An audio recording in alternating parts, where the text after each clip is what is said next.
Good morning. It is Wednesday, August 20th. You're watching CTV Morning Live. Thank you so much for joining us. Now, Ozempic took a trip to Beausejour this morning. She's visiting the Pioneer Village Museum, and it's a festival that's happening there. It's called the Bowhead Arts Fest. We're going to tell you what that's all about, how it involves not just art and culture, but also some music. But first, your headlines. 2 house fires, 1 dog, and a faulty oven under recall. A Winnipeg woman shares her warning to others. The strike is over, but for Air Canada passengers, the backlog, the bills, and the battle in court are just beginning. And Assiniboine Park Zoo's new wolf pack is settling in, and one named Comet is shining bright with his training skills. Bring it to Terry now. It was a gorgeous night last night.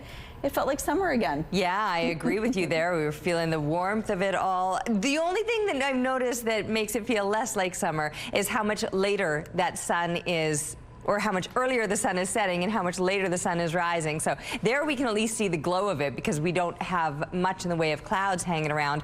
But that sun isn't technically going to be up for almost another 30 minutes. 16 degrees right now, south winds 18 clicks, the pressure is falling and the humidity sitting at 95%. But we will see plenty of sunshine today. We'll get plenty of heat today. But take a look at this warnings map because there's a whole lot going on. We've got 2 different shades of pink, and I'm not sure if you can differentiate between the two. What's off to the west, that's a heat warning. What's off to the north is a weather statement regarding all of the rain. And it's basically talking about what's going to be falling Thursday and through Friday, but 50 to 70 millimeters in that purplish pink zone. We've got thunderstorm watches and warnings in place here throughout the south, and then a look at the satellite image, and you can see why those warnings have been issued. There's a lot of activity going on here right now on our satellite image. Futurecast will give us an idea of how it plays out through the day. So we've got the showers, the thunderstorms, and then mostly through central Manitoba today. I don't think we're going to be seeing too much of that, although on the satellite image it looked like it was kind of making its way towards us, but we'll see. The Futurecast is telling a slightly different story here. Overnight, though, expect perhaps a wake-up call with those storms, and then moving into parts of northern Manitoba. This is all of that heavy rain that Environment Canada has issued those statements regarding. 50 to 70 millimeters. That'll be falling Thursday and through Friday up north. Here we're looking at some hot temperatures still for a couple of days, but then a little bit of a cool down and below seasonal temps expected through the weekend. Thank you, Terry. A Winnipeg woman says her dog has started 2 fires in her West End home, and one of the blazes could have burned it down. Now, it wasn't all the dog's fault. The woman says a faulty oven design currently under a Health Canada recall is partly to blame. And as CTV's Danton Unger reports, she's now warning others to be on guard. This is Buster, a rescue dog just over a year old. Other paw?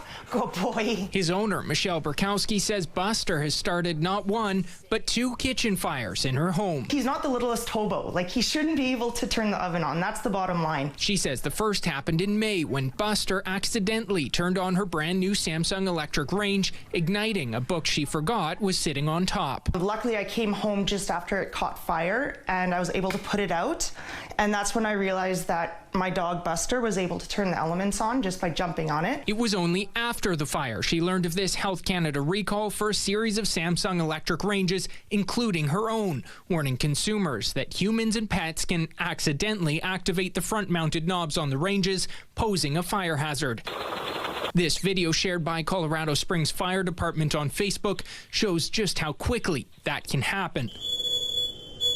It is a flaw in the design that I believe that has caused this. A dog should not be able to turn the oven on. As a fix, Samsung offered free knob locks and covers to customers, 1 per unit. But when Burkowski ordered her set, she says the package never arrived. I think they were actually stolen off the porch because Canada Post said they were delivered, but they just weren't here when I got home. Despite this, Burkowski says Samsung won't give her another set, so she had to make her own fix. These just pop right off. That way Buster can't actually get at it, which I thought would be fine for solving the fire problem. But she was wrong. A month later, Burkowski says another fire ignited inside her oven. The fire department told me direct that if they hadn't got here when they did, I would have lost my house. She believes the culprit, once again, was Buster. I think the combination of his 2 paws is likely what turn the oven on. It's important that anyone who has, whether it's Samsung or not,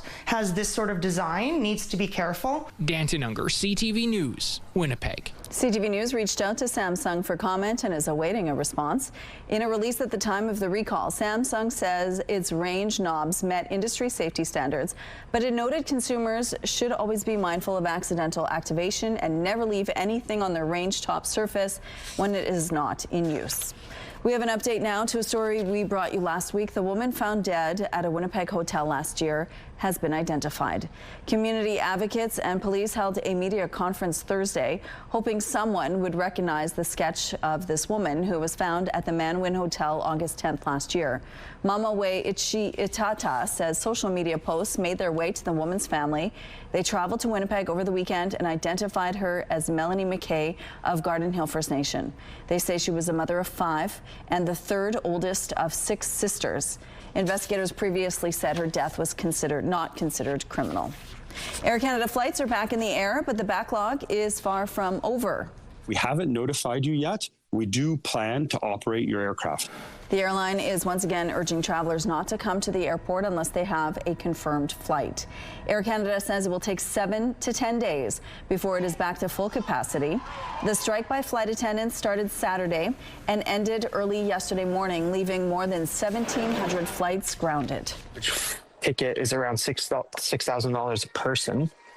So, that'd be $12,000 for just my family. It's disgusting that other airlines are now gouging customers who are just trying to get home. Stranded travelers are still expressing frustration over the lack of communication from Air Canada. Travelers say other airlines have bumped up the cost of a ticket, forcing some people to pay thousands of dollars more just to get home. And there are some legal battles now brewing. 2 class action lawsuits are in the works in Quebec for Air Canada passengers affected by the flight attendant strike. The lead plaintiff in one of the lawsuits was rebooked on a flight 86 hours after her cancellation. Her lawyer says that violates the air passenger protection rules. The proposed class action also states Air Canada misled its customers in convincing them to accept a refund. The second class action suit has been proposed against Air Canada and CUPE, claiming the union illegally continued its strike. The Nashville Zoo added 2 of the rarest leopard cubs to its family, and they're already working on their pouncing skills. Brother coming to help. Oh, these leopards have proven difficult to breed in captivity, but the zoo has been quite successful. Leopards are native to the tropical lowlands of Southeast Asia in countries such as Nepal and Bangladesh. The animals are considered vulnerable to extinction due to deforestation, poaching, and the pet trade. Assiniboine Park Zoo's new gray wolf pack is adapting to its new home, and one in particular is proving to be quite the star. Comet is a very smart, very confident animal. The zoo noted on social media this week, Comet is excelling at his positive reinforcement training. Animal care curator Shane Pratt says the wolf has been very quick to pick up practice behaviors, which are important in allowing for the animal's active participation in everyday life and vet care. That training is really, really important. There are aspects of it that can be educational, but we mainly in that regard, we train them in natural behaviors. So behaviors that you would normally see a wild animal behave, that's what we want them to do here. Comet has learned to hold an up position with his paws against the fence for examination of his body and to potentially administer medications when needed. His care team has also been able to apply a fly repellent on his ears to manage the bugs. Comet, along with Gigi, Chinook, Stella, and Virgo, arrived at the zoo in June. Are you ready to get low?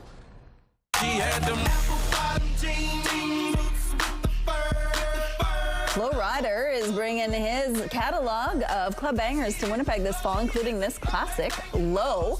He'll be joined by Toronto rapper Cardinal Official. The show is set for October 1st at Canada Life Centre. Tickets go on sale Friday through Ticketmaster. All right, taking a look outside now at what's going on Kenaston Boulevard. Things are moving quite well here. The sun not quite risen yet. Looks like a good start to your Wednesday morning. Let's go now to Ainsley McPhail, who is live in Beausejour this morning at the Pioneer Village Museum. That's the site of a festival that's happening this weekend. Good morning. Good morning, Rochelle. An arts festival is coming to Beausejour this weekend, the Bowhead Arts Fest. The Pioneer Village Museum we have not yet been to at CTV Morning Live, featuring various elements of 1900s rural Manitoba. Now, the Arts Fest is going to see 23 local artists to this area showcase their work. There's an opportunity for emerging artists as well, and even writers. So there's a writing circle, there's a drumming circle, there's going to be food on site, a community art space, and an opportunity for kids to get their hands dirty too. So whether you're purchasing a piece of art, having a conversation with an artist, or enjoying the Beausejour Broken Head area, it's the perfect weekend for you. Rochelle. All right, thank you, Ainsley. We'll check in a little later. Out on the rooftop now, what are you doing? Taking some video? It's so beautiful out here, Rochelle. Honestly, this sunrise needs to be captured. Oh, really? iPhones never really do it justice, but not only am I seeing all the beautiful colored clouds. Wow. Oh, we can see it here. Okay, well, there you go. That's better. Can you see the moon? The moon right now is, I'm looking at it just off to the east. It's the skinniest sliver of what will be the new moon, I think, tomorrow night. And then there's a star beside it, and I'm not sure what that is. Might be Venus. Somebody's going to tell me. As soon as I say I don't know what it is, somebody will be like, oh, Terry, that's such and such. But again, the colors of this sky this morning. Now, the sun isn't technically up just yet. It will be soon. I think 6:26, sometime around then, will be official sunrise. But, I mean, it's absolutely stunning out here to kick off your morning. 16 degrees, south winds are 18 kilometers per hour. The pressure is falling, the humidity sitting at 97%. I'll get my view of that and I'll put it up on my Instagram, and you'll be able to see what I'm seeing from here in the downtown area, because it's a little bit different from what you were seeing there, but equally as beautiful. Get outside, see it for yourself. Share your pictures with us. Winnipeg weather at ctv.ca. We always love seeing those. Anyway, it's going to be hot today. We've got some storms brewing off to the west, just through central Manitoba, and then brace yourself for tomorrow. A whole lot of rain coming up to northern Manitoba. Environment Canada has issued special weather statements regarding that. Here in Winnipeg, it's the heat we're bracing for. It's going to be a hot one throughout the day today. Taking a break right now, but we'll be back with more CTV Morning Live. Weather brought to you by Blinds Are Beautiful at 900 Lorimer Boulevard, featuring Hunter Douglas shades.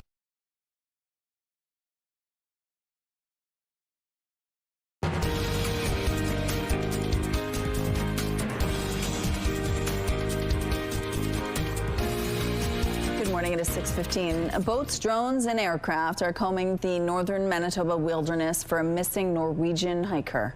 Gillam RCMP say 29-year-old Stefan Chatelvik was reported missing Friday after he didn't turn up in York Factory as planned. Police say he's an experienced wilderness traveler and left Fort Severn in Ontario July 25th. He arrived at Nanook Camp on Wednesday and told people at York Factory, 40 kilometers west, to expect him the following day. He didn't turn up, but his dog arrived at the destination without him. Local guides have used a helicopter to search for him, but he's still missing. David Matthews from Thunder Bay is trying to raise money to buy more fuel for the helicopter. After the first day, there was 5 drums of jet fuel. They used 3 drums right off the bat as soon as they got there, and the pilot told me it's not going to be enough. I never asked for donations before, and I said, you know what, I'm just going to ask. You know, we need to get this done. We have to find this young man. We can't stop the search. We just have to keep going and going and going. Conservation officers and RCMP have since joined the search, but without success. A Northern First Nation has declared a state of emergency, saying its water treatment system is failing. Pimitsikamak Cree Nation says its plant is decades old, replacement parts are all but impossible to find, and it simply can't keep up with the community's needs. Chief David Monia says the federal government has money earmarked for a new water plant, but the process has stalled. The chief says the infrastructure supplying water to the south side of the community failed a few weeks ago, meaning they're relying on bottled and boiled water. We have a school, that has about 800 students in that school. So how are they going to get water for those students? How are they going to function, right? So that's going to affect the school at home, and for people that are working as well. The nursing station staff have filed a complaint already with their government. A spokesperson for the Federal Minister of Indigenous Services, Mandy Galmasti, says she's working to meet with Chief Monius in the coming days or weeks to discuss a solution. Some economists say we won't see any movement on interest rates as they weigh in on Canada's slowing inflation rate released Tuesday. The markets are really suggesting that the bank will probably not move in the next announcement in September, and they're going to wait and see. Experts say if inflationary pressures go up, then we might see interest rates come up. But if the economy is suffering, then the banks will lower rates. All this comes as inflation fell to 1.7% in July, a drop from 1.9% in June. Gas prices, a main driver to the inflation decline, dropped by about 16%. Overall, shelter increases were moderated by lower mortgage costs, but rent was up in PEI, Newfoundland, and British Columbia. A remarkable sight in northern Sweden where a 113-year-old church was lifted from its foundation and moved down a highway. The 600-ton historic church is being relocated to avoid being swallowed by the world's largest underground iron ore mine. The mine operators spent the last year widening the road to make the move possible as the church travels 5 kilometers to its new home. Kitchen, chicken wing, and ace. Would you be able to guess what sport these moves belong to? As CTV's Harrison Shin finds out, the National Pickleball Championship is underway, and for the first time, it's here in Manitoba. Here at Taylor Tennis Center in River Heights, hundreds of picklers are playing their game on 32 indoor courts. We have 710 participants this year in many age categories and skill categories. Canada has hosted 5 national championships, but this is a first for Manitoba, and more players are coming out every year. Pickleball Manitoba 3 years ago had 400 members. We now have over 2,500. Pickleball Canada has exceeded over 80,000 members at this point in time. So every year we're growing by, I would say, 25% easily. It's growing very fast in North America. Kim Ezer-Simpson is with Pickleball Manitoba. She says everyone can play the game. I actually started playing pickleball a few years ago because my father played. He's now 80, and he got me into the game. And that's the beauty of pickleball. You can play any age from young to old, and it's just such a fun game. A fun game that she would love to see become an Olympic sport, something shared by both the national and the international pickleball community. That is a little ways away at this time, but we're working hard. All of the Canadian provinces are working hard to make that come to fruition, and I believe that will happen. It's starting. People are having these tournaments. It's coming, and pickleball is here to stay. Lisa Bergson smiles as she recalls her journey into the sport. She walked into a pickleball clinic at Winnipeg Beach 9 years ago. Boy, I was hooked as soon as I hit that first ball. The game suited her as she had just retired. It's easy to learn to play, whereas tennis is a little more difficult for people to get a hang of. So pickleball is a little easier, and it's very social. The national championship runs from Tuesday to Sunday this week. Harrison Shin, CTV News, Winnipeg. It looks like fun. All right, here's a look at what's happening in traffic along the Norwood Bridge. It looks like things are moving quite well. It's a gorgeous start to your Wednesday morning. If you see any problems out on the streets, please let us know. CTV Morning Live Traffic brought to you by Mr. Lube Plus Tires. No appointment needed. All right, a look through the Bath Fitter Live Eye Bath Fitter, your bath and shower experts for more than 40 years. Beautiful out there. I'm trying to get a video up on my Instagram. I know I told you I just posted it, but it didn't work, so I'm working on that. Sometimes internet, you know. Anyway, taking a look at the temperatures this morning, it's a well above seasonal start to your day. 16 degrees right now in Winnipeg. Similar temperatures all through the south. Over here on the southwestern side, we're into the low 20s this morning. The closest that we're seeing to seasonal values would be over in Sprague at 12 degrees when 11 is in fact normal for this time of year. Northern Manitoba, it's a warm start for you as well. Already in the mid-teens for most of you. Thompson, who has been known to have some cool mornings, is sitting at 12 degrees. You've got purple warnings in place. That is, I know it looks similar to the heat warnings that we're seeing off to the west. That's actually a special weather statement regarding all of the rain that's expected through Thursday and into Friday. 50 to 70 millimeters, so that'll be a doozy. Speaking of a doozy, we got some storms rolling through the southern part of the province. Severe thunderstorm watches and warnings, the yellow versus the red. But here's a look right now at the satellite image, and you can see all that we're seeing right now. So that is looking very, very active. I don't think we're going to be seeing that here in Winnipeg this morning, but I've been wrong before. So we'll keep our fingers crossed, and I'll keep an eye on that to hopefully keep you posted. Anyway, I can tell you it's going to be hot today. I don't think I'm going to be wrong about that. These temperatures will be soaring well above normal to a high of 29. Still feeling the heat tomorrow. Better chance of those storms, in fact, beginning overnight and through tomorrow. Rain will be making an appearance.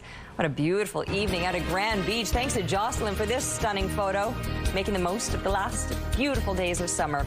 Keep the pictures coming to Winnipeg Weather at CTV.ca, and we'll see you right after this break. Good morning. It's an end of summer tradition for kids and parents. We're talking about back to school shopping. But this year, many are keeping their eyes on the cost of things that kids need to start the school year. CTV's Janice Golding has more.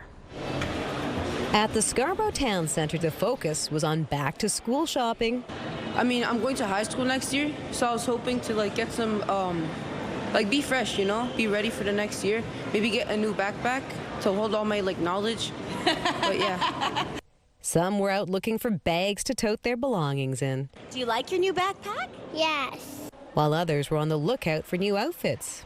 Of course, uniforms for the kids. Yeah, because they always grow up so fast. I think we're just, looking for some clothes, some refreshers. I feel like most of the stuff I have is just summer clothes. I kind of grew out of the winter clothes, so I'm going to be freezing if I don't get anything new. Okay, so you have an excuse to keep buying because you're still growing. Exactly.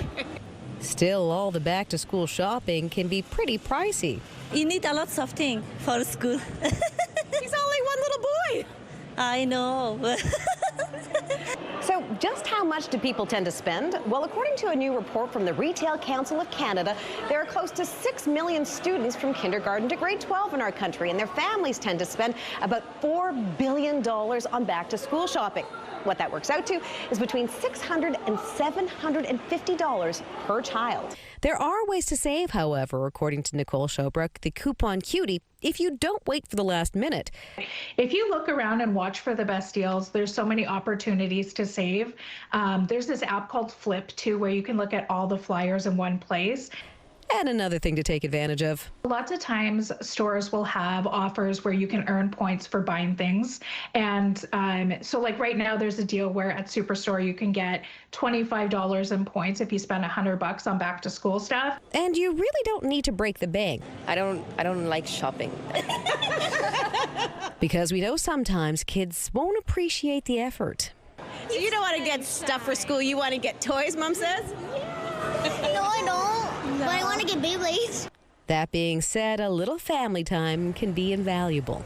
You know what? It's been a long time, and she's much older, so it's just a chance to spend time together. Janice Golding, CTV News.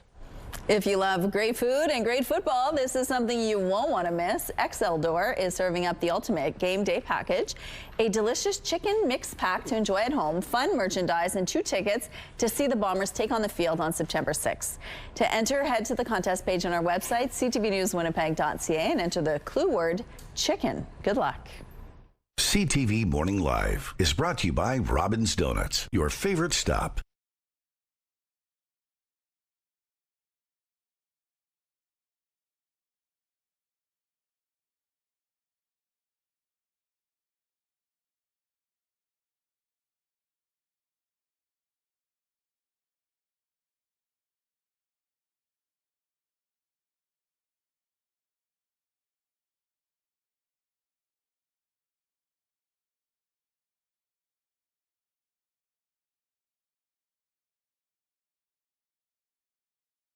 Degrees and a beautiful start to your morning. We've got south winds 18 kilometers per hour, the pressure falling and the humidity sitting at 97%. That sky's been absolutely stunning this morning, but a little more active for others. Well, we're enjoying this beautiful sunrise. Thunderstorms rolling through some parts of the province, severe enough that it's prompted some watches or warnings. That's the yellow versus the red that you're seeing through much of central and southern Manitoba. And then up across northern Manitoba, that purple all has to do with the rain that's coming for tomorrow. A special weather statement in place, warning of 50 to 70 millimeters of rain up north. But again, that's tomorrow's event. Let's get back to today, or currently right now, all of this activity that we're seeing on the satellite image regarding those storms. I don't think we're going to see that here in Winnipeg today. At least the experts are saying that we won't. I'm following along with their lead. 29 degrees is what we're looking at for a high, with south winds at times gusting to 50 clicks. So it will be a little bit breezy and certainly hot.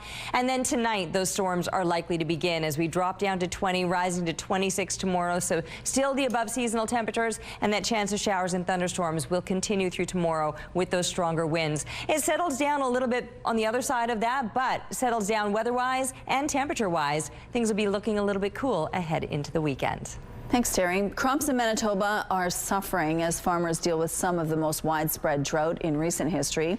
Agriculture and Agri-Food Canada says Manitoba's drought is more severe than the rest of the country.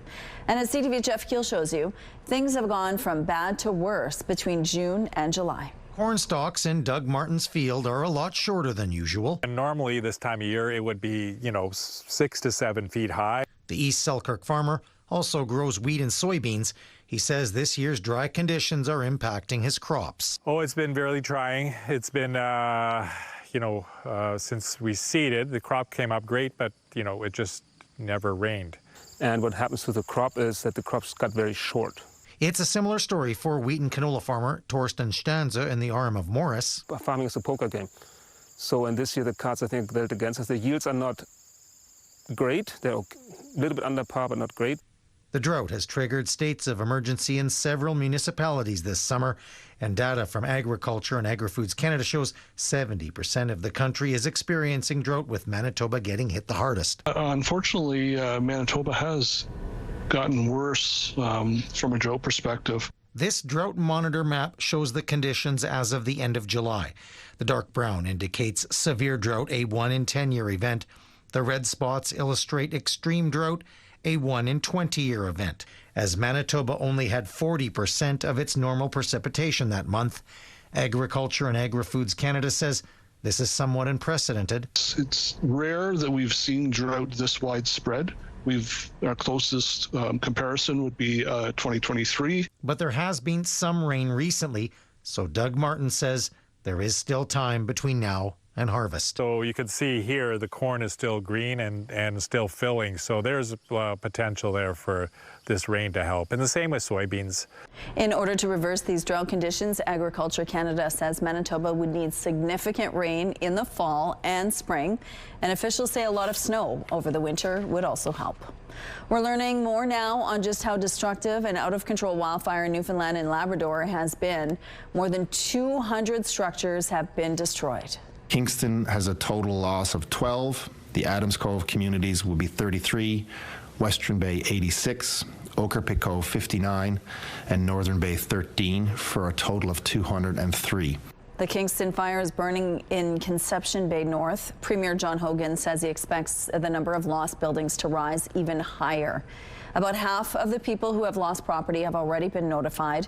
Firefighters have been making progress, but some evacuation orders and alerts are still in place. They're resilient and they're up for the challenge every day. So I would say they're tired, but they won't tell me that.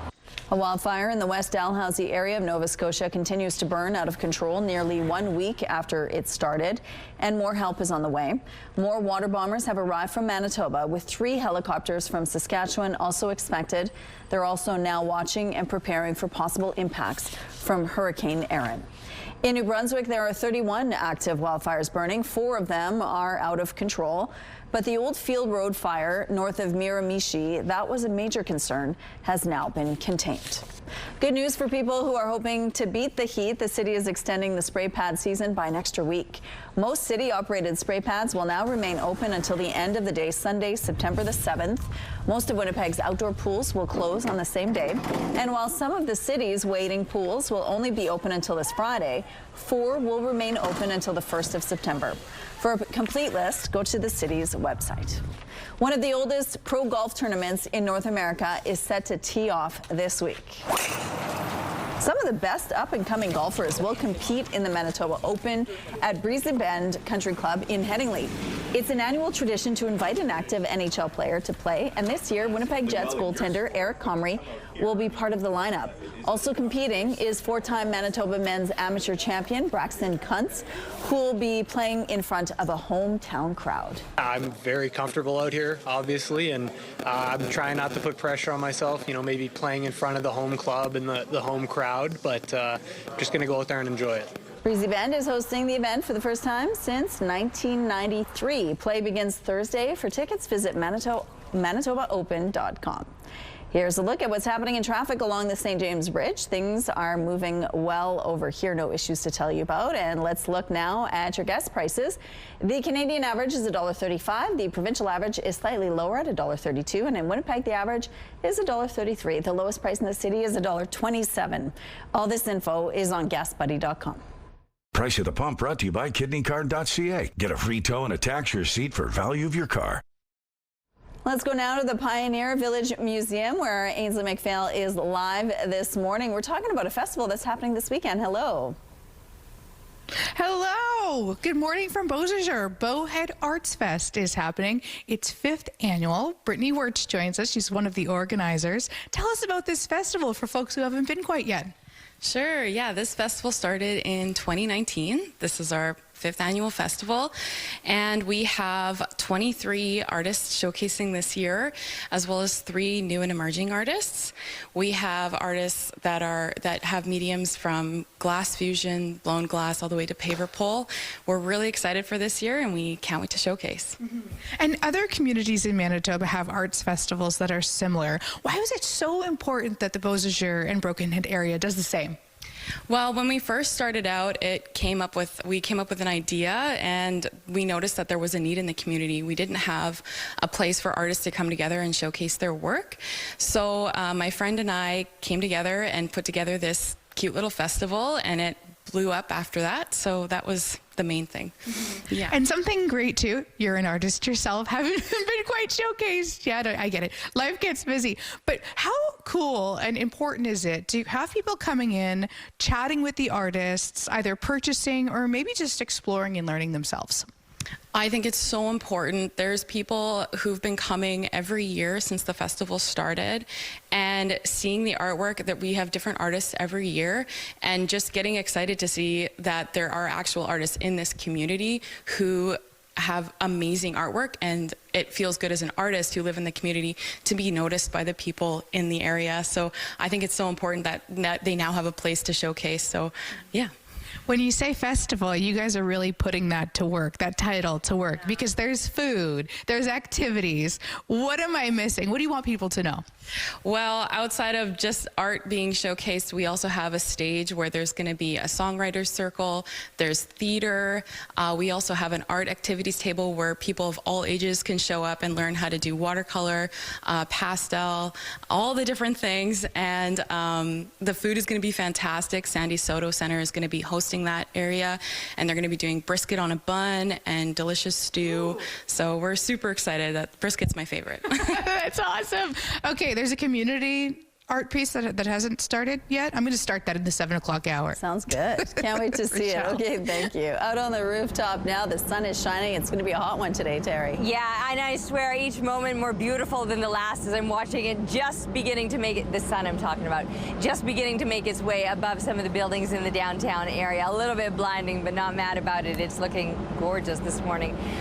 Speaking of blinding, I now can't read what's up there. 16 degrees, south winds 18 kilometers per hour. The pressure is falling and the humidity sitting at 97%. It is going to be beautiful if you like it hot. I mean, if you don't like it hot, then these morning hours are going to be the best when we're sitting in the high teens and we're getting to enjoy the sun as it's just making its ascent over the city. Southeastern Manitoba will likely just see that sunshine today and some hot temperatures, whereas off through southwestern Manitoba and central Manitoba, that's where we're already seeing a lot of activity with showers and thunderstorms. Severe thunderstorms are even being warned of by Environment Canada through that area. So just keep in mind things can be very active this morning and then very active tomorrow across northern Manitoba with plenty of rain expected to be moving in. Taking a break right now, but we'll be back with more CTV Morning Live. CTV Morning Live Weather brought to you by ABC Fire and Safety, your CO2 refill store. Looking at the early markets, futures are pointing to a mixed open on Wall Street. Dow futures are up 10 points. NASDAQ futures are lower too, off by 314 points. S&P futures are also in the red, down by 0.95, down by 95 points. The Canadian dollar is seeing a slight increase this morning. Overseas, the Hang Seng is on the rise, up 43 points, while Japan's Nikkei is down 657 points. Good morning. It is 6:45. Things may soon dry out in a Winnipeg neighborhood experiencing chronic flooding. The city of Winnipeg is taking action after CTV News visited an area of Niagara Road Tuesday. It usually gets way up onto the boulevard, and it's a couple of feet deep. Residents near Pebble Beach and Pine Bluff Road say they're tired of getting flooded every time it rains. Gay Pagan says everyone on her street is forced to drive or walk through the standing water. She says it's been this way for years. Pagan says the city never responded to her repeated calls to the City of Winnipeg's 311 line. I would like it fixed, and at least have someone from the city contact us, because I know I'm not the only one that has put in a concern on 311. CTV News contacted the City of Winnipeg about the issue. A city spokesperson tells CTV News a crew will arrive today to clear the water from the street. Crews will also clear a nearby ditch along Fermor Avenue to allow rainwater to better flow into drain sewers. The work is expected to take 1 to 2 weeks. Air Canada's planes are back in the skies, but it's far from business as usual. The strike that canceled 500,000 customers' flights is over after the airline and the union revealed they've reached a tentative deal. Still, the travel chaos for thousands of Canadians continues. CTV's Heather Wright now with what led to the resolution and how long it will take for operations to get back to normal. Lines began forming inside Terminal 1 at Toronto's Pearson Airport as Air Canada planes returned to the air. What's this process been like for you? Hell. And while the union and airline reached a tentative deal early Tuesday morning, Air Canada says only 15 to 20% of its flights would be operating, meaning more confusion for passengers. Getting bits and pieces that don't seem to know what's going on themselves. Full details of the agreement, which still needs to be ratified, haven't been released, but Air Canada says its flight attendants will not only be the best paid in the country, they will also be compensated for pre- and post-flight work. With a deal reached, the airline now turns its attention to repairing its reputation. We're deeply apologetic for what's going on. We understand the impact, the profound impact that this has had. We're going to do everything possible to get people home as quickly as we can. Not paying flight attendants for on-the-ground work has been a common practice within the airline industry, which could now change. This is absolutely precedent-setting. Business professor Rick Powers expects flight attendants at other airlines will want a similar deal when their contracts are up, and adds Ottawa should rethink how it handles labor disputes. QP refused orders to return to work, defying a provision in the labor code the federal government has increasingly invoked to end strikes. It's not clear if the union will face any repercussions. On one hand, you have to have legislation that has teeth, but on the other hand, you have to be fair to workers. They have to have legislation that gives them the right to collective bargaining so that it can't be just dismissed and order people back. There has to be a happy medium. The strike has shone a light on the issue of unpaid work, with the Federal Jobs Department saying they will probe these allegations, which will take between 6 to 8 weeks. Air Canada says it could take between 7 and 10 days for operations to be back to normal. Part of that is because most of its fleet had to be brought back to domestic airports. Those planes will have to go through safety and mechanical checks before they're cleared to fly. Well, the White House says the U.S. president is still pushing for a meeting between the leaders of Russia and Ukraine to secure a peace deal. The Kremlin this morning seems to be downplaying that idea. President Trump spoke with President Putin by phone, and he agreed to begin the next phase of the peace process, a meeting between President Putin and President Zelensky. In that phone call between Donald Trump and Vladimir Putin on Monday, Russia's president said he was, quote, open to the idea of direct talks with Ukraine. Then Russia's foreign minister the next day watered that down, saying any meeting would have to be what he called gradual, starting with the expert level and going through all the steps. NATO military chiefs are holding a virtual meeting on Ukraine today, and the UK's military chief is in Washington for talks about what the U.S. means about its promise of security guarantees for Ukraine. Prime Minister Mark Carney says Canada is prepared to participate to support peace when the time comes, in coordination with allies. we have been discussing the importance of stable security guarantees at least since the Vilnius summit in 2023. Canada's Foreign Affairs Minister Anita Anand also expressed support for Ukraine at a meeting of Nordic countries in Finland. She went on to say that Trump's talks with Russia and Ukraine could provide the opening for Ottawa and its peers to put plans into action to secure Kyiv's future. Here's a look at what's happening in traffic around Confusion Corner. Things are slowly picking up here and overall moving quite well. No issues to tell you about at this point. Yeah, and still, it's looking so gorgeous out there. The sun is up now, and it's going to be warming us up, although we're already above seasonal. Kick off your morning. 16 degrees is where we're sitting right now with a bit of a breeze out of the south. It's 18 kilometers per hour.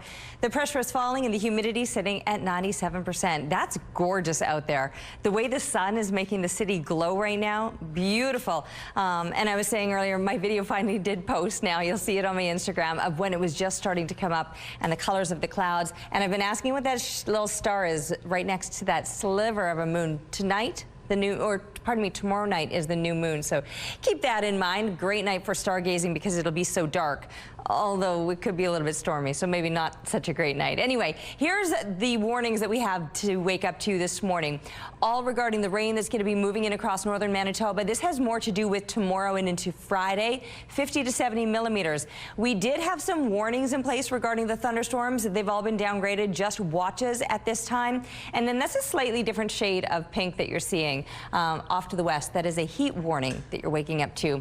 Here are those storms that had earlier prompted severe thunderstorm warnings, but now they're all just watches, but still plenty to watch as we're watching that move through central and southern Manitoba. Northern Manitoba may also see some showers with thunderstorms today. Warm temperatures no matter where you go. I'm talking low to mid 20s right up into northern Manitoba, where typical daytime highs would be into the high teens or low 20s, so well above that. And yes, plenty of heat through southern Manitoba. High 20s, even some low 30s will be felt.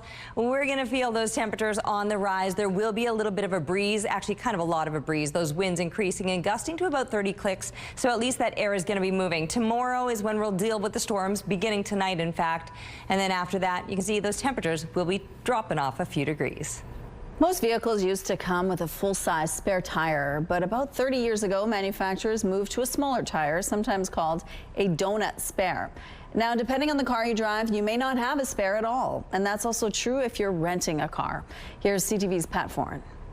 You kind of have this assumption, or at least we have the assumption, that there would be a spare tire. Lisa Glass and her partner Matt Barber of Toronto recently spent 10 days in Newfoundland. They rented a car in St. John's to drive to Trinity. But along the way, they noticed one of the rental car's tires was losing air pressure. It kept going down, and then overnight, that night, it completely lost pressure, and we woke up the next morning and the tire was flat. They called the company they rented the car from but couldn't get a response, so they decided to change the tire themselves. He went out to the trunk and opened it up, and there was no spare. Glass feels if a car doesn't have a spare, the driver should be made aware of it at the time of the rental. The last thing anyone wants is to be stuck on the side of a road in a remote area with no cell phone service, with no spare. CTV News reached out to Budget Car Rental but did not get a reply. However, it does say on their website the manufacturer may not have equipped your car with a spare tire. It may have an inflator and seal kit which you can use to temporarily address a tire leak so you can return to the nearest rental location. You should check the vehicle before you leave with the car. Glass says while the rental car did have a sealant kit, it was not enough to repair the tire. Along with inflator kits, a car may also have a smaller size donut spare, and some luxury cars may have run-flat tires, which allow you to drive about 80 kilometers to get help. It's not just rental cars. You should check your own car, too. In an effort from the manufacturers to lower production costs and reduce weight for fuel economy, they're just leaving the spare tire out. Glass says with the help of Good Samaritans, the car was towed to a shop, the tire was patched, and they were back on the road.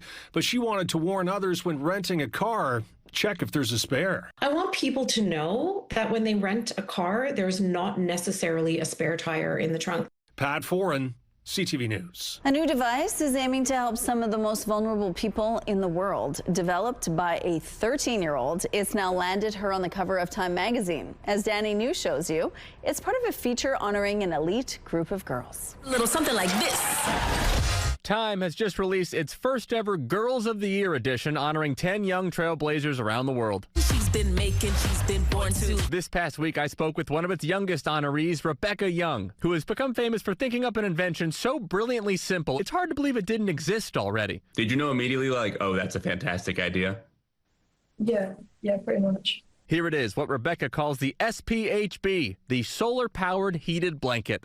In the UK, it's very cold and stuff, so whenever I go out, I've seen like homeless people and stuff, so I thought that would be a good idea. 2 years ago, a then 11-year-old Rebecca was brainstorming ideas to help the unhoused community in her hometown of Glasgow, Scotland, and started sketching out the concept for a heated blanket powered by little foldable solar panels. As you can see, her sketch is quite detailed, using phrases such as polyester microfiber and sodium acetate. You were talking about sodium acetate at 11 years old? Yeah, I mean, I've done a lot of research for it. She entered the blanket into the UK Primary Engineer competition, and out of 70,000 entrants, she took first place. Eventually, a prototype was made, and this past June, a sponsor of the competition called Talus began its mission to donate these blankets to homeless shelters across Glasgow. I found out that they were actually going to hand them out to homeless people, and I was very proud of that, yeah. For the record, Rebecca does not plan on being an engineer, but instead a totally rad rockin' drummer, though she does use her artistic design skills to paint her face for Slipknot concerts with her parents. And who likes Slipknot more, Mom or Rebecca? Definitely Rebecca. Still, Rebecca said she hopes other youngsters will see her story and ask themselves why shouldn't they be able to generate another great idea. It's a good thing to help people. Do you love wine and a little VIP luxury? Then this is for you. We're giving away a Champagne Lounge VIP experience to the Winnipeg Wine Festival each week. That's for you and 3 friends at the RBC Convention Centre on September 26th and 27th. Enjoy exclusive wine tastings and support the Special Olympics while you're at it. To enter, head to the contest page on our website, ctvnewswinnipeg.ca, and enter the clue word, taste. All right, we're going to take a break here. We'll be back after this.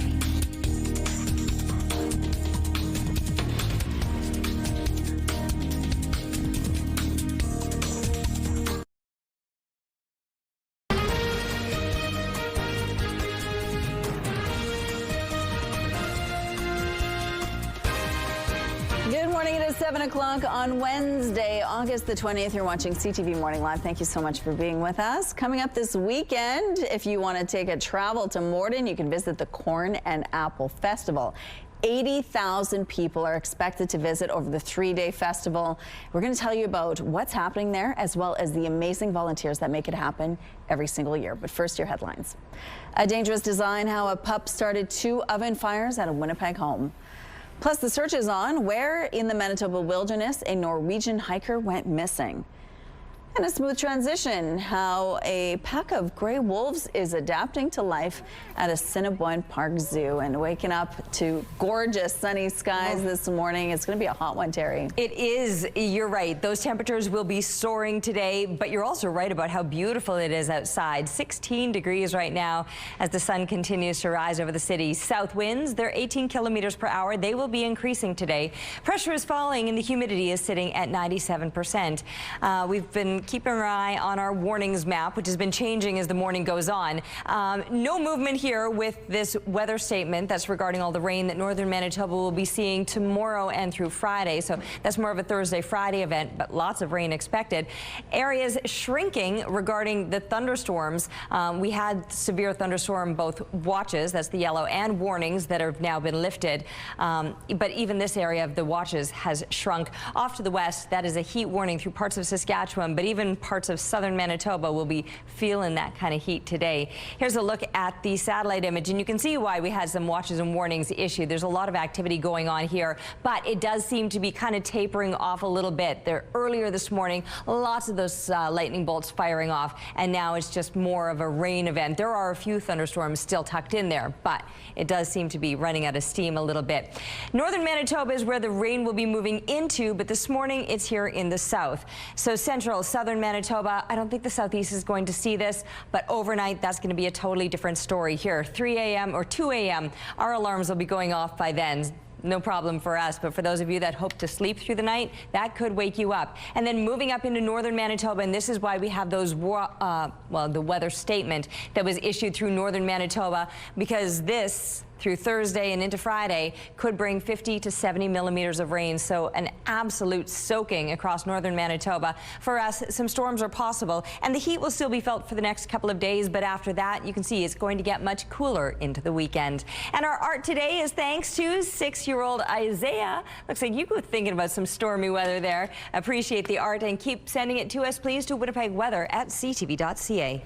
Thanks, Terry. A Winnipeg woman says her dog has started 2 fires in her West End home, and one of the blazes could have burned it down. Now, it wasn't all the dog's fault. The woman says a faulty oven design currently under a Health Canada recall is partly to blame.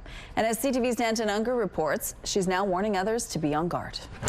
This is Buster, a rescue dog just over a year old. Other paw?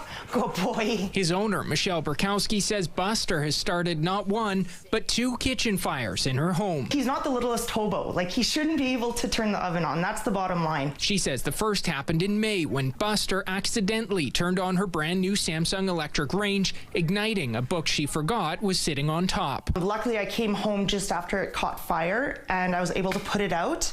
And that's when I realized that my dog Buster was able to turn the elements on just by jumping on it. It was only after the fire she learned of this Health Canada recall for a series of Samsung electric ranges, including her own, warning consumers that humans and pets can accidentally activate the front-mounted knobs on the ranges, posing a fire hazard.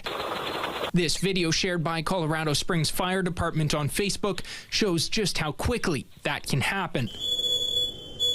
It is a flaw in the design that I believe that has caused this. A dog should not be able to turn the oven on. As a fix, Samsung offered free knob locks and covers to customers, 1 per unit. But when Burkowski ordered her set, she says the package never arrived. I think they were actually stolen off the porch because Canada Post said they were delivered, but they just weren't here when I got home. Despite this, Burkowski says Samsung won't give her another set, so she had to make her own fix. These just pop right off. That way Buster can't actually get at it, which I thought would be fine for solving the fire problem. But she was wrong. A month later, Burkowski says another fire ignited inside her oven. The fire department told me direct that if they hadn't got here when they did, I would have lost my house. She believes the culprit, once again, was Buster. I think the combination of his 2 paws is likely what turn the oven on. It's important that anyone who has, whether it's Samsung or not,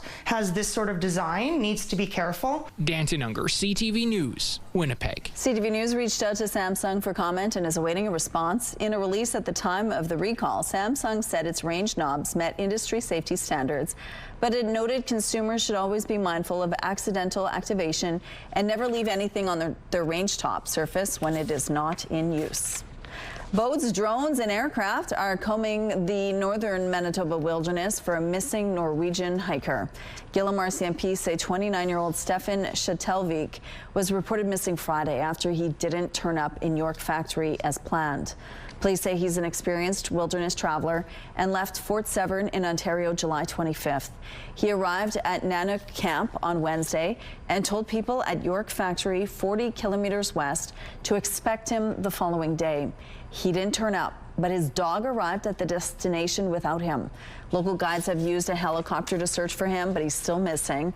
David Matthews from Thunder Bay is trying to raise money to buy more fuel for the helicopter. After the first day, there was 5 drums of jet fuel.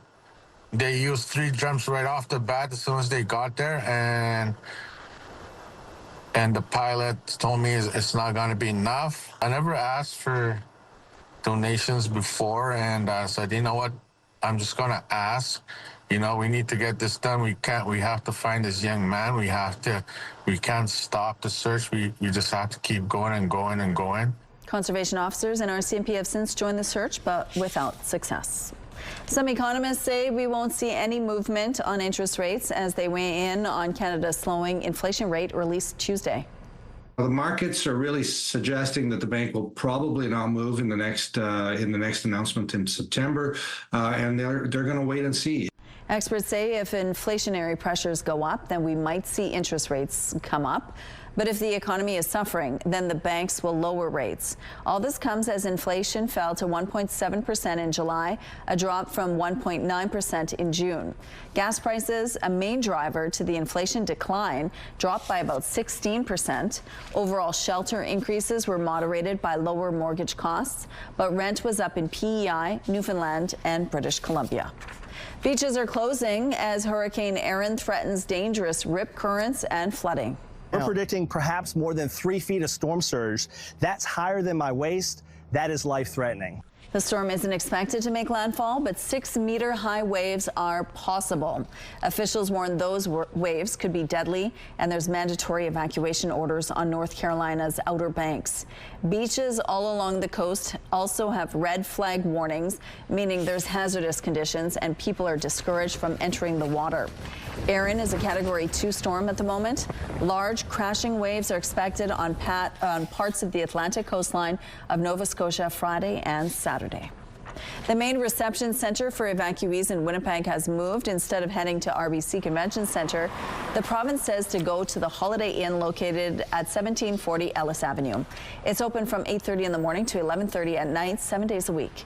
Evacuees can register with the Red Cross and access various supports and services.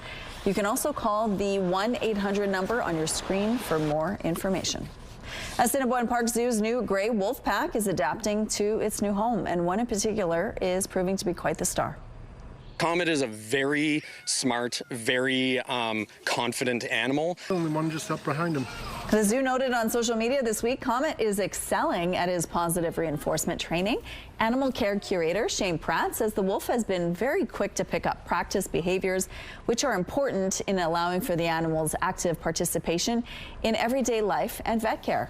That training is really, really important. There are aspects of it that can be educational, but we mainly in that regard, we train them in natural behaviors. So behaviors that you would normally see a wild animal behave, that's what we want them to do here. Comet has learned to hold an up position with his paws against the fence for examination of his body and to potentially administer medications when needed. His care team has also been able to apply a fly repellent on his ears to manage the bugs. Comet, along with Gigi, Chinook, Stella, and Virgo, arrived at the zoo in June. Here's a look at what's happening outside at Kenniston and Sterling Lyon. Look at that. It looks like a beautiful start to the Wednesday morning. No issues to tell you about in traffic.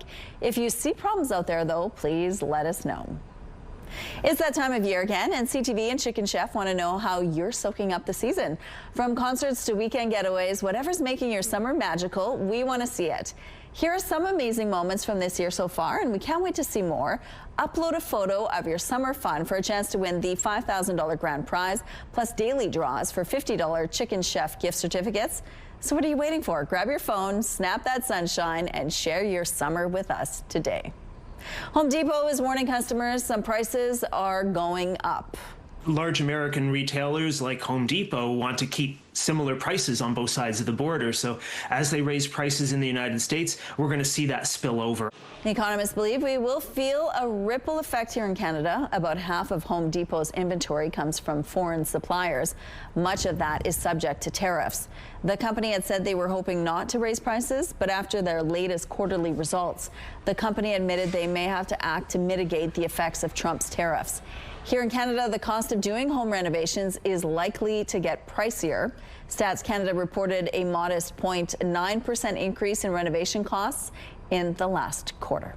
Let's go out to the rooftop now. It's a gorgeous day so far. It's going to be a beautiful hot one today as well. Yes, it's going to be beautiful and hot. You're right about both of those things. I'm just going to take a moment and talk about the positioning of the sun, because this is always so fascinating how quickly we can see. I guess it's not quick. I mean, it's day after day. But for example, earlier this morning, it was rising right in between the buildings. And just earlier this week, through most of last week, I would be able to watch it rise above City Place, which is just on the block south of us.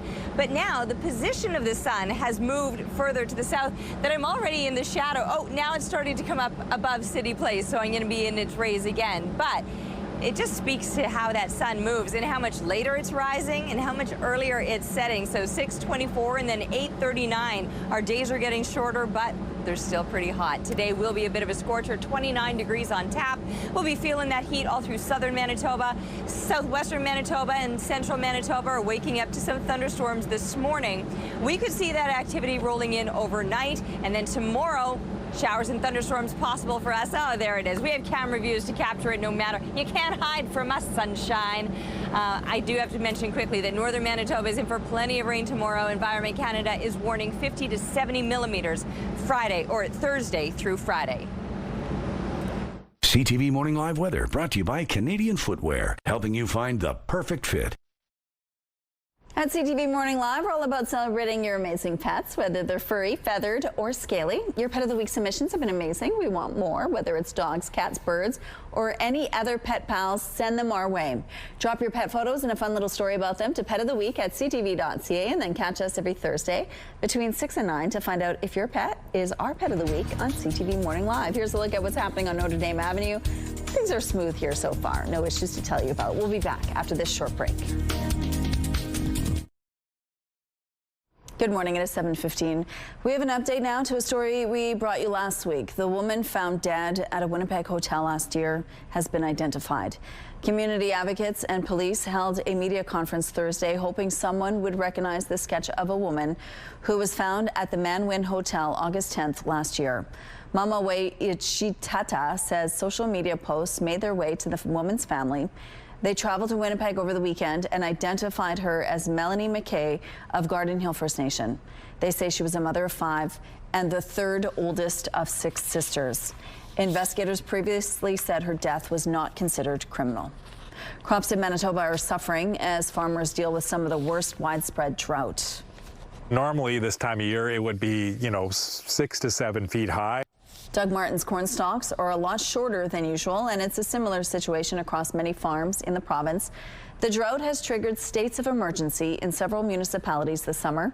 Data from Agriculture and Agri-Foods Canada shows 70% of the country is experiencing drought.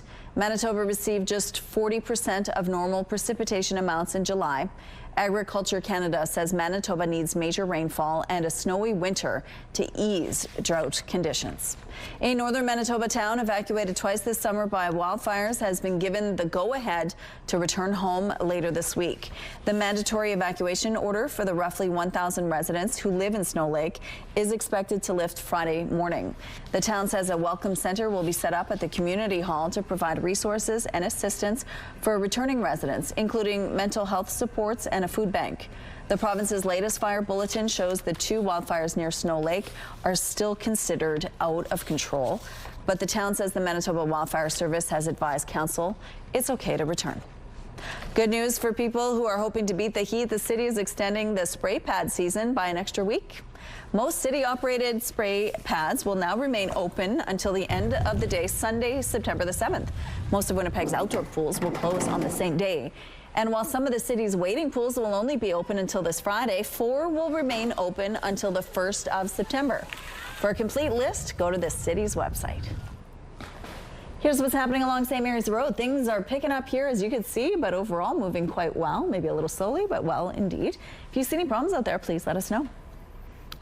Traffic is brought to you by Curtis Carpets, Manitoba's flooring experts.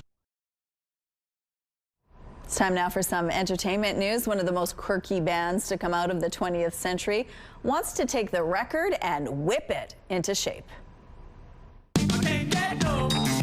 Satisfaction was the first one that Jerry got credit for directing. That's a trailer for the new Netflix documentary Devo. It explores the Ohio-born art rock band's eccentric style and misunderstood message. The film debuted Tuesday and featured archival footage, interviews, and appearances by the likes of David Bowie and Iggy Pop. Devo also has a tour planned alongside the B-52s. Are you ready to get low? She had them apple bottom jeans with the fur. The whole club was looking at her. Flo Rida is bringing his catalog of club bangers to Winnipeg this fall, including this classic, Low. He'll be joined by Toronto rapper Cardinal Official. The show is set for October 1st at Canada Life Centre. Tickets go on sale Friday through Ticketmaster. What does Wednesday Addams keep in her bag? I don't know what this is. It's a special coin. Is this a British coin? I don't know. Guys, I have a pound. 2 pounds. I have 2 pounds. Red interior. Jenna Ortega sat down with Vogue for their In the Bag series. Ortega showed everything that's in there, including smelling salts and a harmonica. Season 2, Part 2 of Wednesday premieres September 3rd. Your primetime lineup starts at 7 with MasterChef, followed by Gordon Ramsay's Secret Service, and Battle of the Generations and Match Game wrap up the night at 10. It's all right here on CTV. If you love great food and great football, this is something you won't want to miss. XL Door is serving up the ultimate game day package, a delicious chicken mix pack to enjoy at home, fun merchandise, and 2 tickets to see the Bombers take the field on September 6th. To enter, head to the contest page on our website, ctvnewswinnipeg.ca, and enter the clue word chicken. Good luck. Terry, today is a good day to hit the patio. Oh, yeah, or a splash pad. Good thing that they're still open. I know summer seems to be winding down. We've had some cooler weather and people start to think ahead to fall. But then you get a blast of heat like what we're experiencing today. And you're like, oh, yeah, it's mid-August. Right, it is. I know. Mid to late It's already smelling like fall. There's things that feel fall. Absolutely. There's moments of it. You know that it's coming. But today we're not going to be thinking about fall at all. I'm just out here rhyming, dropping a rhyme like I'm I don't know. Anyway, here's a look through the Bathfitter Live Eye. Bathfitter, your bath and shower experts for more than 40 years. The sun is looking good, isn't it? Beautiful and bright. If you want to see all the gorgeous colors of this morning's sunrise, it was pretty spectacular. And I have now been able to upload that video to my Instagram, so you'll be able to find it there. What a stunning start to the morning. But now, for those of you that still love that blast of heat, it's going to get better as the sun rises a little higher and warms things up yet. Right now, we're sitting in the mid to high teens or some low 20s here through the southwest. A little bit cooler over in Sprague, closer to the seasonal 11. You're coming in just above that at 12 degrees. There's Thompson at 11 degrees, at least in the double digits, though. You've had some cooler mornings. Most of the area is quite mild to kick things off, though, in the mid-teens as well. So it's going to be a warm day right up into northern Manitoba. Here's what we're going to talk about regarding the precipitation that's going to come. So Thursday and into Friday is what Canada is warning of with this special weather statement that they have issued. Then here in the south, that's 50 to 70 millimeters, by the way. Here in the south, this is the thunderstorm watch that is currently in place. I'll show you the satellite image. A heat warning off to the west, so there's all sorts of things going on, but here's the very active weather currently on the satellite image, and you can see those thunderstorms all through southwest and central Manitoba. I don't think we're going to be seeing that, but we will be feeling the heat. You can watch today how the temperatures will rise. Midday already have seasonal temps, but pushing into the high 20s. Some could even hit low 30s later today, and that goes right up into northern Manitoba. So brace yourself for that heat, and then brace yourself for the storms and the rain that'll be moving in overnight through Thursday. Northern Manitoba will see that linger into Friday. By Friday here in the south, our temperatures are cooling down again. And a beautiful shot taken out at Grand Beach, reminding us that summer is still here. Thanks to Jocelyn for this. Keep them coming, please, to Winnipeg Weather at ctv.ca. Thanks, Terry. The popularity of motorsports has skyrocketed with documentaries like Netflix's Drive to Survive and the recent blockbuster F1 the movie. CTV's Kevin Fleming has more on a team helping drivers and their families financially so they can make their racing dreams come true. Relatively new to the sport, Lucas Hand is 17 and started driving when he was 12. But in the last 5 years, he's focused all his efforts to get better behind the wheel. I want to go to the very top. I want to be in some, like endurance racing, maybe not Formula One because, I think there's a kid that's 1 year older than me that's in that, right? So I think that's a bit off the table now, but definitely somewhere where I can just have a life in motorsport, where I can make a living off that. His dad, Mike, works on the kart. He's had to learn alongside his son, but says it's quality time spent together. I get a lot of time with him. That's a huge bonus for me. We get to learn some of the life lessons of trying hard and still losing, or something bad happens and you can't plan for it, or and you just learn that together. Lucas is a driver with Alloy Racing. Its goal is to develop young drivers by providing funding but also coaching. There are cost barriers to getting into motorsport, but when you compare this to hockey or any other sport, like everything has a cost to it these days. There are economical ways to go racing. But when you come together as a team and you collectively have access to tools and knowledge and data and people that are great at coaching and people that are great at driving and people that understand lap analysis and data and whatever. Everyone enjoys working on the carts and discussing strategy. Adrian Carruthers got his start in a cart at 8 years old and says it's track time that really gets the heart pumping. Oh, it's an experience, you know, unlike no other. From the adrenaline standpoint, from the fun standpoint, you're out there wheel-to-wheel racing, you know, inches between the next guy at 100K plus. It's a real rush for sure. The drivers don't know what's in store for them, but want to take their driving to the highest level possible. Kevin Fleming, CTV News, Strathmore. It's that time of year again, and CTV along with Chicken Chef want to see how you're soaking up the Manitoba summer. Whether it's concerts, golf, or getaways, share your best photos with us. We've seen some amazing moments so far, and now it's your turn to shine. Share your favorite summer photo for a chance to win the $5,000 grand prize.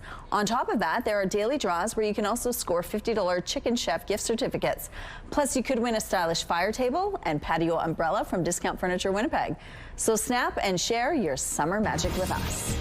Coming up, we are live at the Pioneer Village Museum this morning in Beausejour. The Bowhead Arts Fest is coming up this weekend. Stay with us for more details on that. Let's go back now to Ainsley McPhail, who's live at the Pioneer Village Museum. It's a beautiful place to visit anytime, but especially when there's a festival going on. Good morning, Ainsley. Yes, Rochelle, the Bowhead Arts Festival. I hope you didn't see me dodging the bees. Don't pay attention to that.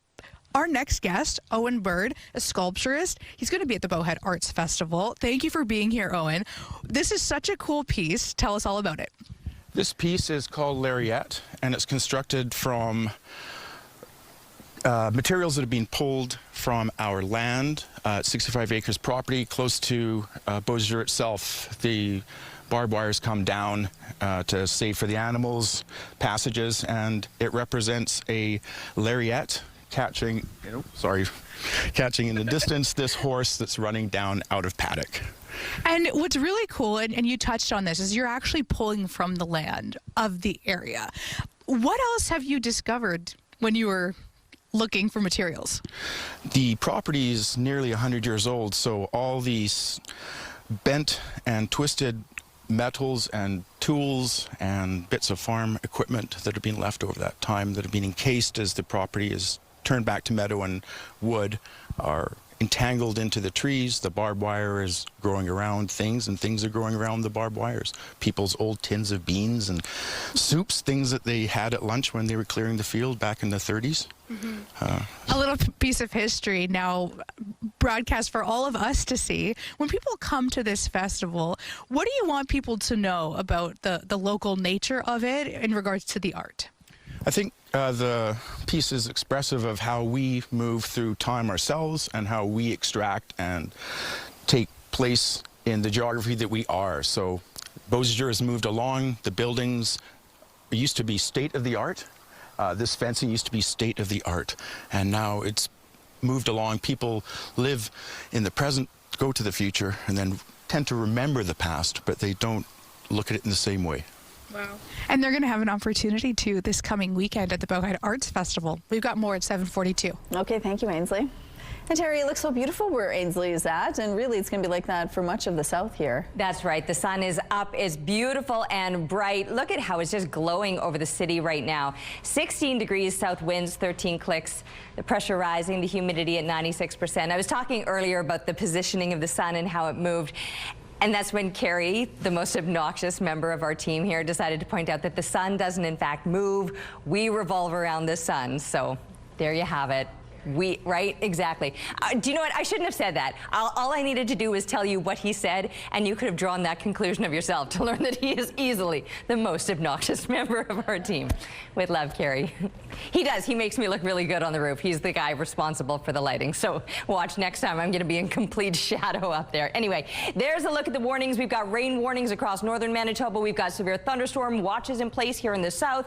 A look at the satellite image, and there's all that activity. Most of it through the southwest right now. What's been moving through central Manitoba does seem to be tapering off, running out of steam a little bit. I don't think we're going to be getting clipped with that. It's just going to stay pretty clear. Pretty hot, though. 29 degrees. That's where we're headed today, with a breeze increasing out of the south, at times gusting to 50 kilometers per hour.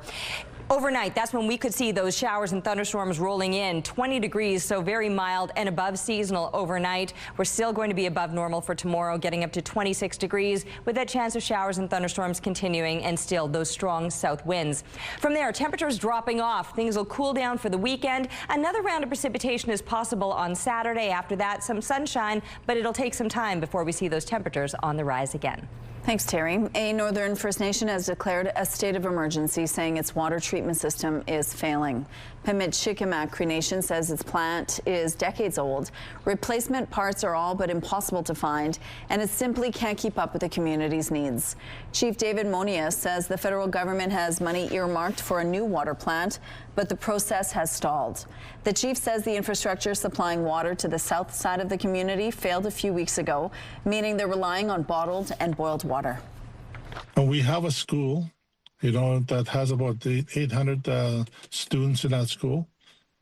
So how are they going to get water for those students? How are they going to function, right? So that's going to affect the school at home, and for people that are working as well.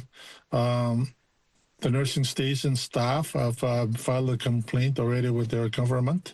A spokesperson for the Federal Minister of Indigenous Services, Mandy Galmasti, says she is working to meet with Chief Monias in the coming days or weeks to discuss a solution. Canada Post and the union representing postal workers are back at the bargaining table today. They were supposed to resume talks last week, but that was delayed because the federal government mediators were working on the Air Canada strike. Unionized postal workers rejected Canada Post's latest offer that would have included wage hikes of around 13% over 4 years and added part-time workers to the workforce. Canada Post is looking for a formal response from the union on those proposals. The union says it's prepared offers that meet members' demands. They're also upholding an ongoing ban on overtime work.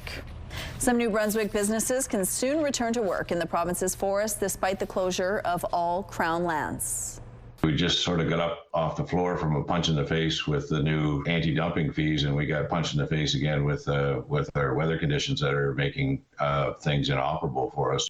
The province's Natural Resources Minister says a return to operations on Crown land will happen under strict conditions. Tree harvesting will only be allowed between 8 p.m. and 10 a.m. No activity is allowed in active fire zones. Each business will also require a permit to operate. Earlier this month, the government implemented a burn ban for the entire province and closed all Crown lands because of wildfires.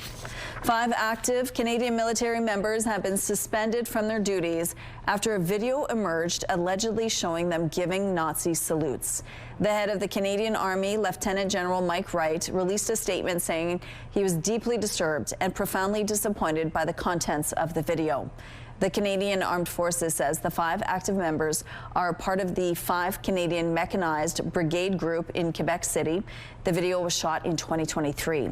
The 5 men could face dismissal depending on what the investigation uncovers.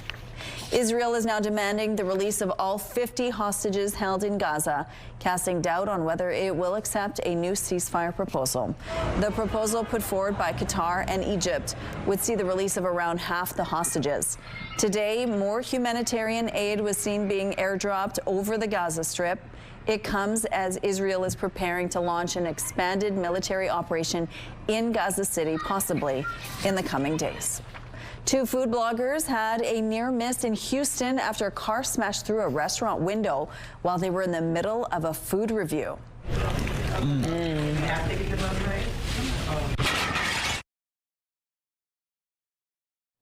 Wow, Nina Santiago and Patrick Blackwood were filming themselves eating sliders when a vehicle crashed through the restaurant, knocking the pair over.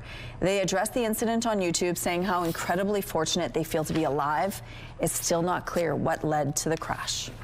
Wild footage out of Japan today showing a fireball lighting up the sky. This happened last night and could be seen across many parts of southern Japan. Experts say a fireball like this happens when dust particles or asteroid fragments glow brightly as they enter the atmosphere and burn up. So cool. All right, taking a look outside now at Portage Avenue. Things are really moving well over here. No issues to tell you about at this point. If you see any delays in traffic, though, and you know why, let us know, please. And here's a look at your gas prices. The Canadian average is $1.35, while the provincial average is lower at $1.32.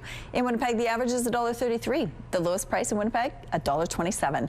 All this info on gasbuddy.com. Price at the pump brought to you by kidneycard.ca. Get a free tow and a tax receipt for value of your car. Here's a look at what is happening outside. It is 16 degrees. It's a gorgeous start to your Wednesday morning. Stay with us for more CTV Morning Live. CTV Morning Live is brought to you by Robin's Donuts, your favorite stop.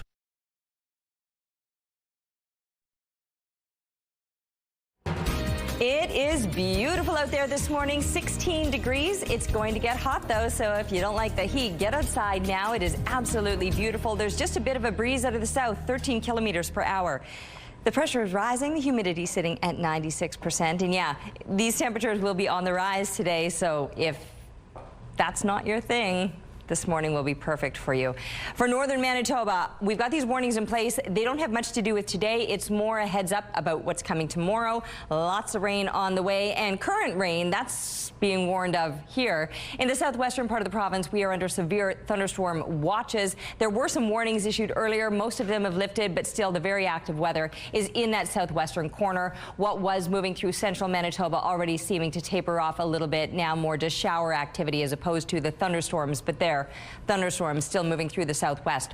Now, that purple that you were seeing across northern Manitoba, I said, has to do with an upcoming event. So Thursday and into Friday, plenty of rain is expected. Those areas that were lit up in purple, 50 to 70 millimeters of rain is possible. Some places might see a bit of precipitation today. Anyone with the showers, thunderstorms there, you might get a little bit of activity today, but it's more so warning about tomorrow and what's to come. Still some hot temperatures across northern Manitoba, well above seasonal. When high teens and low 20s is normal, most of you will be up into those mid 20s for today with that chance of showers or thunderstorms. But again, a bigger event regarding the rain coming Thursday and into Friday. The southwest, you're seeing that activity now, and temperatures will be hot. Some low 30s in the southwest, high 20s all through southeastern Manitoba. Well above seasonal, 24 degrees. That's normal now for this time of year. And right there with us, feeling the warmth of it all, northwestern Ontario will also be up into those high 20s too. Another day tomorrow, but tomorrow could be a little bit stormy. In fact, those storms could begin tonight, continuing through Thursday. After that, those temperatures will be cooling down. Just another couple of hot days ahead. Thanks, Terry. Let's go now to Ainsley McPhail, who's live at the Pioneer Village Museum for the Bowhead Arts Fest. Good morning, Ainsley. Good morning, Rochelle. This next piece, it feels sacred. I told Denise Roy, our artist, that I don't even want to stand near it, not because it's not beautiful, because it's beautiful and I'm clumsy. I'm absolutely blown away by this piece. It's going to be at the Bowhead Arts Festival. Tell us a little bit about it. Hi, Ainsley. This piece is called The Drum Connects Our Hearts, and I actually saw a picture on Treaty One website, and it was by Vic Savino. He was the photographer. I fell in love with the picture as soon as I saw it. I reached out to Vic Savino, and I said, can I please paint this picture in my own version? He said, absolutely. So I painted it, and it was actually the original picture was from Stan Bird's headdress ceremony. So he's from Peguis, and I'm from Peguis, and Vic Savino is from Peguis. So I just thought there was such a huge connection that I had to paint it, and I fell in love with it right away. So yeah, I guess there's no such thing as coincidences. You chose drumming especially too because of a different type of connection, one that you feel. Elaborate on that. When I go to an actual powwow and I hear the drum, I get an emotional feeling in my chest, and I never understood why. And I read somewhere that when you get that feeling, it's your ancestors reaching out to you. And I loved that. As soon as I read that, I was like, oh, I need to do that painting. And then I did it, and that's why it means so much to me. So that's really inspiring, and this art festival is going to give people the opportunity to converse with you, to ask questions, and to showcase some of your other work. What are you hoping they get out of it? I want people to see how beautiful our Indigenous culture really is, and I want children and teenagers to grasp the culture, and I want everyone just to celebrate it.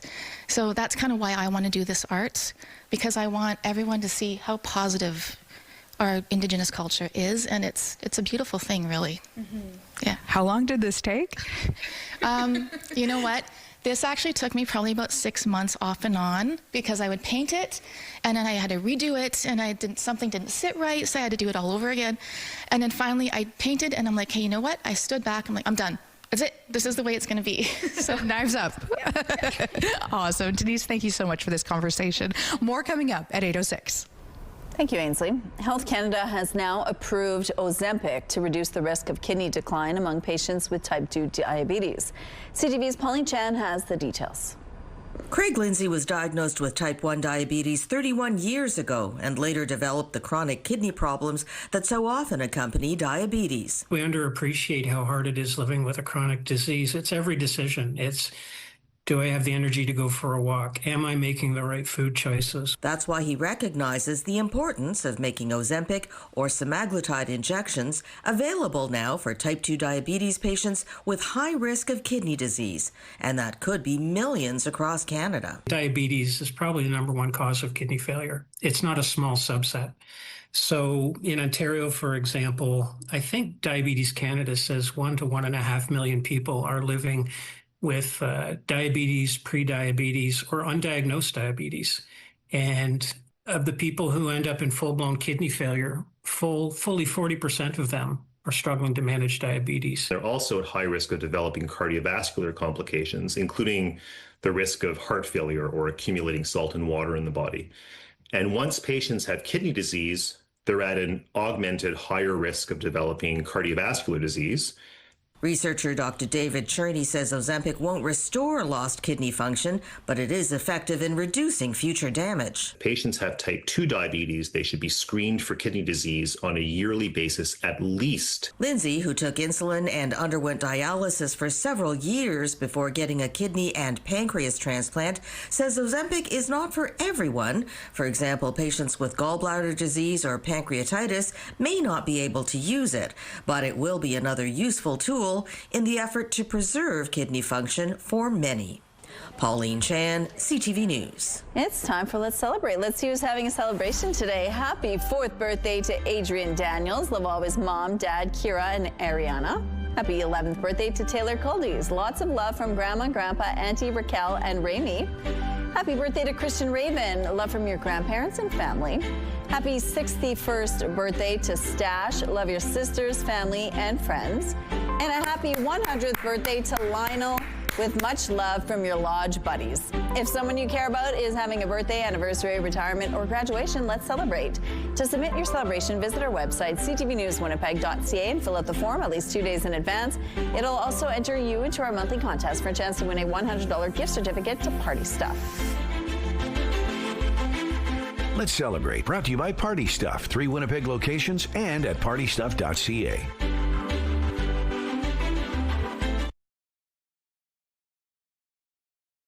CTV Morning Live Weather, brought to you by Garage Masters, your complete garage specialists. All right, it is beautiful out here this morning. Didn't even need the sweater when I stepped outside now. I like to keep one on before the sun is up or before the sun is warming me up. Not that it was cold by any means this morning. 16 degrees is where we've been sitting all morning long. Oh, it is dark. That feels a little chilly. But still, 16 is well above seasonal. A normal low would be 11 degrees. And we've got an above seasonal start to the day, and it'll be an above seasonal end to the day, even if that end comes a little bit sooner with that sun setting at about 8:39 this evening.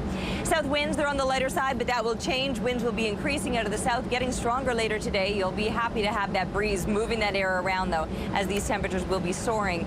We do have some current thunderstorm activity all through southwestern Manitoba, and central Manitoba did have some storms earlier on. That's all kind of tapered down to just some lingering showers that will eventually be tapering off.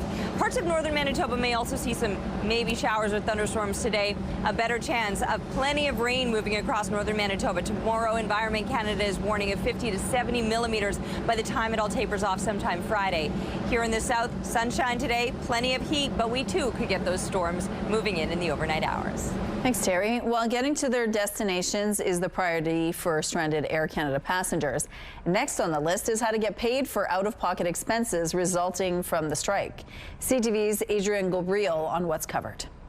The Kumar family got more out of their European adventure than they bargained for. There's lots of points of frustration. The Toronto family of four arrived in Europe on August 3rd. Their return flight home this past Sunday was cancelled. Rightly or wrongly, I didn't have travel insurance on those tickets. Carla Kumar did her due diligence and found a flight home this Wednesday on Delta and presented that as an option for Air Canada to book for her family, in accordance with Transportation Canada regulations. Air Canada refused to purchase the tickets. You can get a refund or you can get a credit. How has it gotten to the point where we just completely have no accountability for passenger rights in Canada? The Kumars bought 3 of their 4 tickets using their personal credit card, so they called their provider to see what type of insurance they might be entitled to. That's when they learned their specific coverage on their card didn't include this type of labor stoppage. It has to do with the classification of how this sort of labor dispute came about. It does change from card to card, but at best, it has a maximum attached to it. So maybe $2,500 for trip cancellation and $1,500 for trip interruption. Needless to say, not going to be enough. Insurance specialists say anytime a portion of your trip is non-refundable, like many cruise deals, it's wise to purchase insurance from a provider, but you need to ask the right questions. This new world we live in now, though, has so many other things: weather, government advisories, labor disruptions. They all add up that we never used to really see or incur. Depending on where you are in the world, local laws may actually offer you some protection. If you're a Canadian in Europe stranded by Air Canada, the airline has to pony up the price of not just a new ticket, but also your food and hotel expenses. Kitchen, chicken wing, and ace. Would you be able to guess what sport these moves belong to? Well, as CTV's Harrison Shin finds out, the National Pickleball Championship is underway, and for the first time, it's here in Manitoba. Here at Taylor Tennis Center in River Heights, hundreds of picklers are playing their game on 32 indoor courts. We have 710 participants this year in many age categories and skill categories. Canada has hosted 5 national championships, but this is a first for Manitoba, and more players are coming out every year. Pickleball Manitoba 3 years ago had 400 members. We now have over 2,500. Pickleball Canada has exceeded over 80,000 members at this point in time. So every year we're growing by, I would say, 25% easily. It's growing very fast in North America. Kim Ezer-Simpson is with Pickleball Manitoba. She says everyone can play the game. I actually started playing pickleball a few years ago because my father played. He's now 80, and he got me into the game. And that's the beauty of pickleball. You can play any age from young to old, and it's just such a fun game. A fun game that she would love to see become an Olympic sport, something shared by both the national and the international pickleball community. That is a little ways away at this time, but we're working hard. All of the Canadian provinces are working hard to make that come to fruition, and I believe that will happen. It's starting. People are having these tournaments. It's coming, and pickleball is here to stay. Lisa Bergson smiles as she recalls her journey into the sport. She walked into a pickleball clinic at Winnipeg Beach 9 years ago. Boy, I was hooked as soon as I hit that first ball. The game suited her as she had just retired. It's easy to learn to play, whereas tennis is a little more difficult for people to get a hang of. So pickleball is a little easier, and it's very social. The national championship runs from Tuesday to Sunday this week. Harrison Shin, CTV News, Winnipeg. The Bowhead Arts Fest is happening in Beausejour this weekend. We're going to have details on some of the artists that will be featured there, as well as some of the beautiful art and music. Stay with us.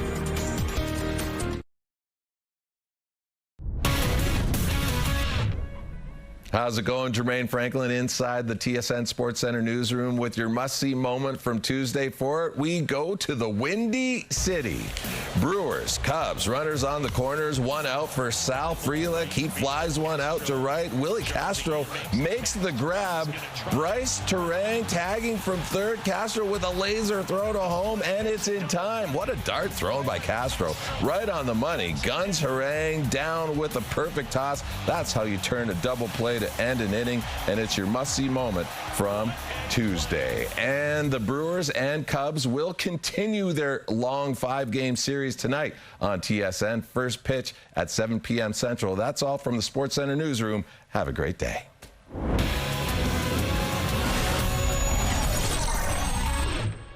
TSN Must See Moments brought to you by Super Blinds and Draperies, your Hunter Douglas shade provider for over 40 years.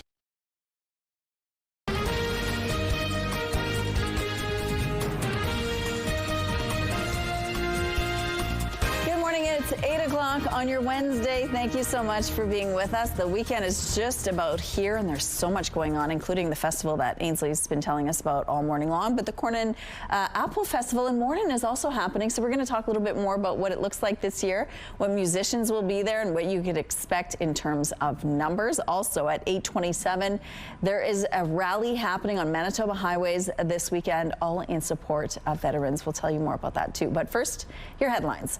Winnipeg flooding problem. Residents say water persists on Niagara Road after rainfall. Plus, U.S. strikes new deportation deals, why some human rights groups say they could break international law. And the Manitoba Open swings into action with a jet in the rough and a hometown favorite chasing the green. Bringing in Terry today, it will be a good day to hit the green because it's going to be gorgeous. Yeah, it's going to be hot, so maybe book your time for early this morning or later on into the evening. Peak time today, that's when we book our siesta. 16 degrees at the moment with south winds 13 kilometers per hour. The pressure rising, the humidity at 96%. Although we only have a couple of hot days left. I shouldn't say that, obviously. I mean, it's August. We'll probably get some of the hot days lingering right on into September. But we will notice later on this week and into the weekend a pretty drastic cool down. So for those of you that really want to maximize the heat, make the most of today and tomorrow, although tomorrow could be a little bit stormy. This morning's a little bit stormy. That's the yellow that we're seeing here on our warnings map. Severe thunderstorm watches in effect all through the southwest. These are two different colors of pink or purple that you're seeing. One has to do with all of the rain that has to come Thursday and Friday, 50 to 70 millimeters in that stretch there. This pink that we're seeing off to the west actually has to do with the heat. That is an excessive heat warning through much of Saskatchewan, but even parts of the southwestern Manitoba and even here will be above seasonal. There's a look at the satellite image and all of that activity regarding the storms this morning. Precipitation doesn't read up north. You have the possibility of seeing some light precipitation today, but much heavier precipitation to come. So here's what we're going to deal with today, mostly through central Manitoba. Overnight, it starts to move into the southeastern Manitoba. Through the day tomorrow, we're going to start to see it pushing further into the north. And there you go, the 50 to 70 millimeters beginning Thursday, continuing overnight and into Friday as well. So that'll be a couple of day rain event across much of the north. Hot temperatures for the next couple. I mentioned the cool down. That'll settle in for the coming weekend. Our art today is thanks to 6-year-old Isaiah. Keep the pictures coming. Please send them to winnipegweather@ctv.ca. Thanks, Terry. Things may soon dry out in a Winnipeg neighborhood experiencing chronic flooding. The city of Winnipeg is taking action after CTV News visited an area of Niagara Road Tuesday. It usually gets way up onto the boulevard, and it's a couple of feet deep. Residents near Pebble Beach and Pine Bluff roads say they're tired of getting flooded every time it rains. Gay Pagan says everyone on her street is forced to drive or walk through the standing water. She says it's been this way for years. Pagan says the city never responded to her repeated calls to the City of Winnipeg's 311 line. I would like it fixed, and at least have someone from the city contact us, because I know I'm not the only one that has put in a concern on 311. CTV News contacted the City of Winnipeg about the issue. A city spokesperson tells us a crew will arrive today to clear the water from the street. Crews will also clear a nearby ditch along Fermor Avenue to allow rainwater to better flow into drained sewers. The work is expected to take 1 to 2 weeks. A Montreal father accused of drowning his 9-year-old daughter in New York was in court yesterday seeking bail. Luciano Fratolin has pleaded not guilty to second-degree murder and the concealment of a human corpse in the death of his 9-year-old daughter, Melina. New York State Police say Fridolin originally reported his daughter missing and potentially abducted. Police ruled his story to be false. Fridolin previously asked for bail in July, but it was denied. The U.S. has reached bilateral deportation agreements with Honduras as well as Uganda. This is according to reporting from CBS. Uganda has agreed to take on an unclear number of migrants from Africa and Asia who had claimed asylum on the U.S.-Mexico border. Uganda is only accepting people who don't have criminal records. Honduras will receive several hundred deported people from Spanish-speaking countries. Experts with the UN, as well as human rights groups, have argued sending migrants to a nation that isn't their place of origin could violate international law. One of the oldest pro golf tournaments in North America is set to tee off this week. Some of the best up-and-coming golfers will compete in the Manitoba Open at Breezy Bend Country Club in Headingley. It's an annual tradition to invite an active NHL player to play, and this year, Winnipeg Jets goaltender Eric Comrie will be a part of the lineup. Also competing is four-time Manitoba men's amateur champion Braxton Kuntz, who will be playing in front of a hometown crowd. I'm very comfortable out here, obviously, and I'm trying not to put pressure on myself, maybe playing in front of the home club and the home crowd, but I'm just going to go out there and enjoy it. Breezy Bend is hosting the event for the first time since 1993. Play begins Thursday. For tickets, visit manitobaopen.com. And here's what's happening in traffic along Donald Street. Things are picking up here, as you can see, slowly making their way to the downtown area, but overall no issues to tell you about, no stalls or crashes. If you see problems out there, please let us know. Let's go back now to Ainsley, who's live at the Pioneer Village Museum this morning. It's a beautiful place to hang out, Ainsley. The sun is shining, but it's also going to be a good place to visit this weekend. Good morning. Rochelle, good morning. I haven't been here yet, and I can't wait to explore even more. Denise Robbie Drought joins us now to tell us all about this festival and how you yourself could maybe be one of the emerging artists. You do have emerging artists, as well as the 23 who were selected. So give us a quick overview of what people can expect. Well, we're here at the Pioneer Village Museum in Beausejour, and the visual artists will be setting up in all the buildings of the village. And we have 23 artists who are showing, as well as 3 emerging artists, which is new and sort of inexperienced artists who just want to get a feel for showing. Mm-hmm. And then also we have on the grounds one artist that has an installation, and then also we have a performance stage which will feature local art, local musicians, and we have a drummer circle, we have a magician, and also we have a writer's circle, and we have a singer-songwriter's circle. That's very interesting. They'll be performing parts of their works and then interacting. It's kind of an interaction between the audience. As well, we have our theater group, local community theater group, who's doing a production for us on our Friday night showcase, and that's starting at 5:30. We have a singer-songwriter, Thomas Goot, who will be doing original works, and also the Haystack Productions will be performing for us, so that's pretty exciting. What a mouthful. I feel like it should be called Arts and Entertainment. Absolutely, absolutely. And then we have art activities, so if people want to get their creativeness down, they can certainly come down, and we will guide them through creating anything. And then we have our community doodle board, which Ainsley's going to start us off here for our 2025 board. Thank you. Okay, I'm left-handed too, so this isn't working very well.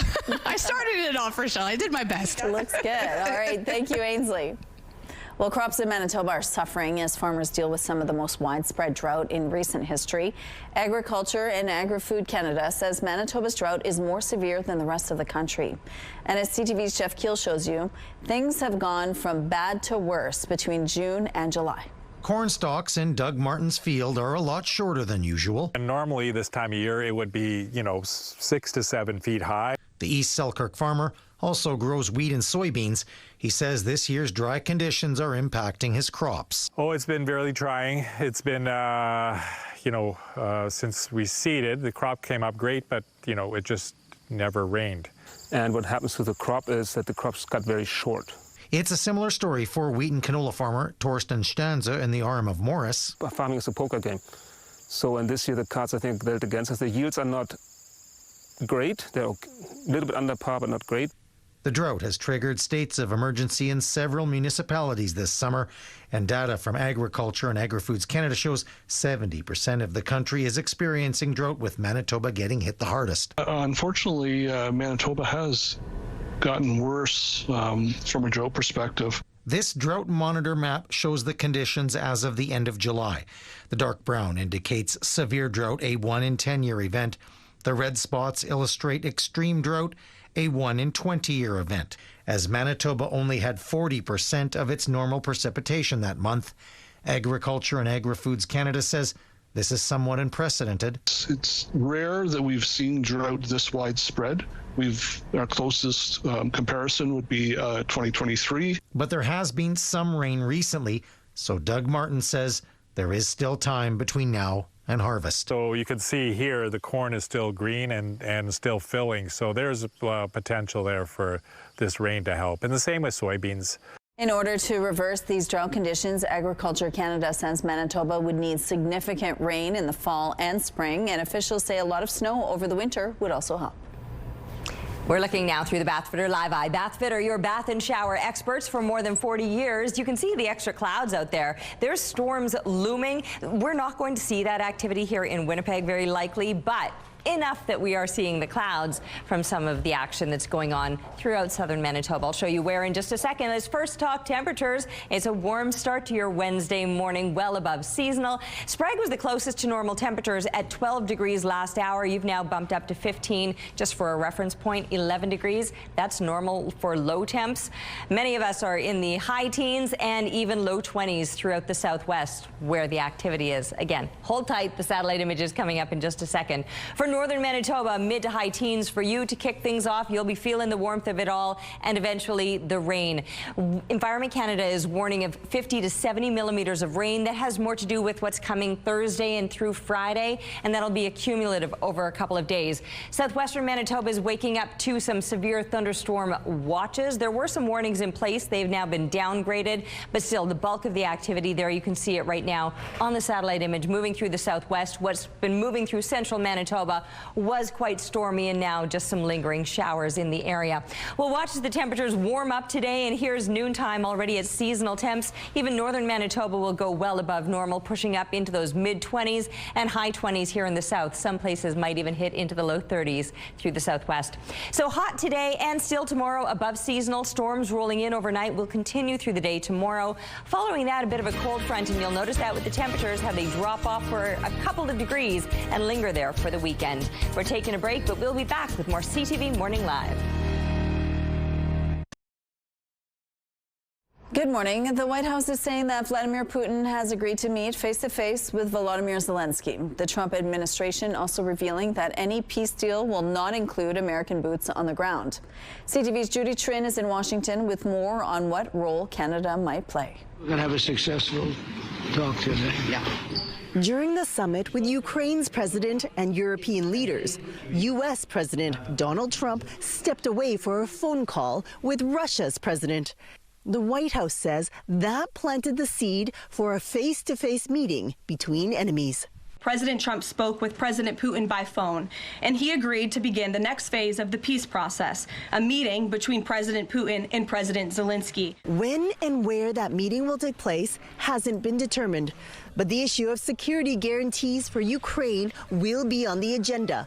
The Trump administration says it may send fighter jets, but it won't send troops to keep the peace. The president has definitively stated U.S. boots will not be on the ground in Ukraine, but we can certainly help in the coordination and perhaps provide other means of security guarantees to our European allies. That could leave the responsibility of ensuring Russia doesn't invade again to the 31 countries of the so-called Coalition of the Willing.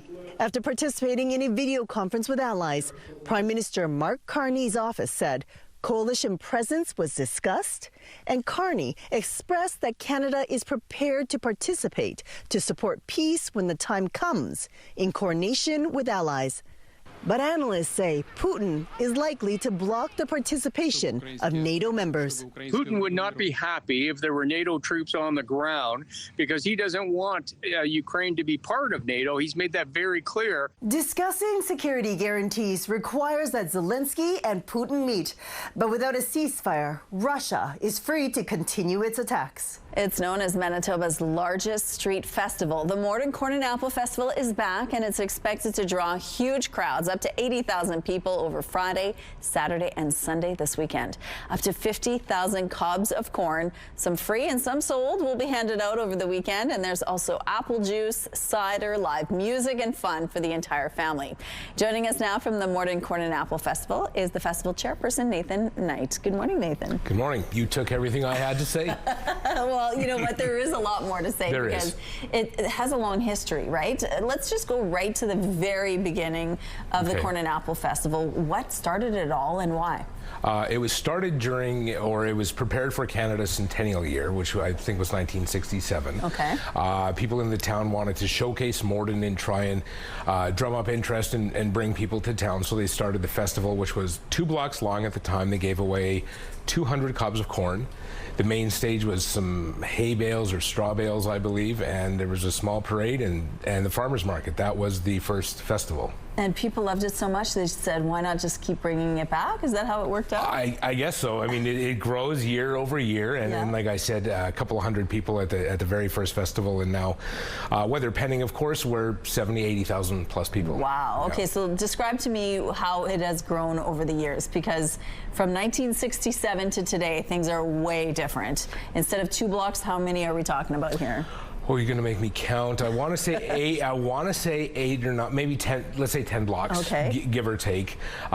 We go as far. It's on our main street called Stephen Street, so it's right downtown. Okay. That's what we think gives it the charm. Is it is on the street. It is a street festival, so it runs the entire length of the street, and we have several hundred vendors. It's one of the largest food festivals as well in the province, with all the variety of food you can get as well. Okay, so you're walking down the street. There's stuff for the entire family to enjoy. What can we expect with that? Well, of course, we have our vendors. There are 3 stages for entertainment. There's everything from a youth stage to our main stage to an old-time dance stage, so something really for everyone if you like entertainment. Wonder shows midway. They're going to be there. One of the more popular things is to stand in a really, really long line and wait for your free cob of corn, which I did for the first time only 2 years ago, believe it or not.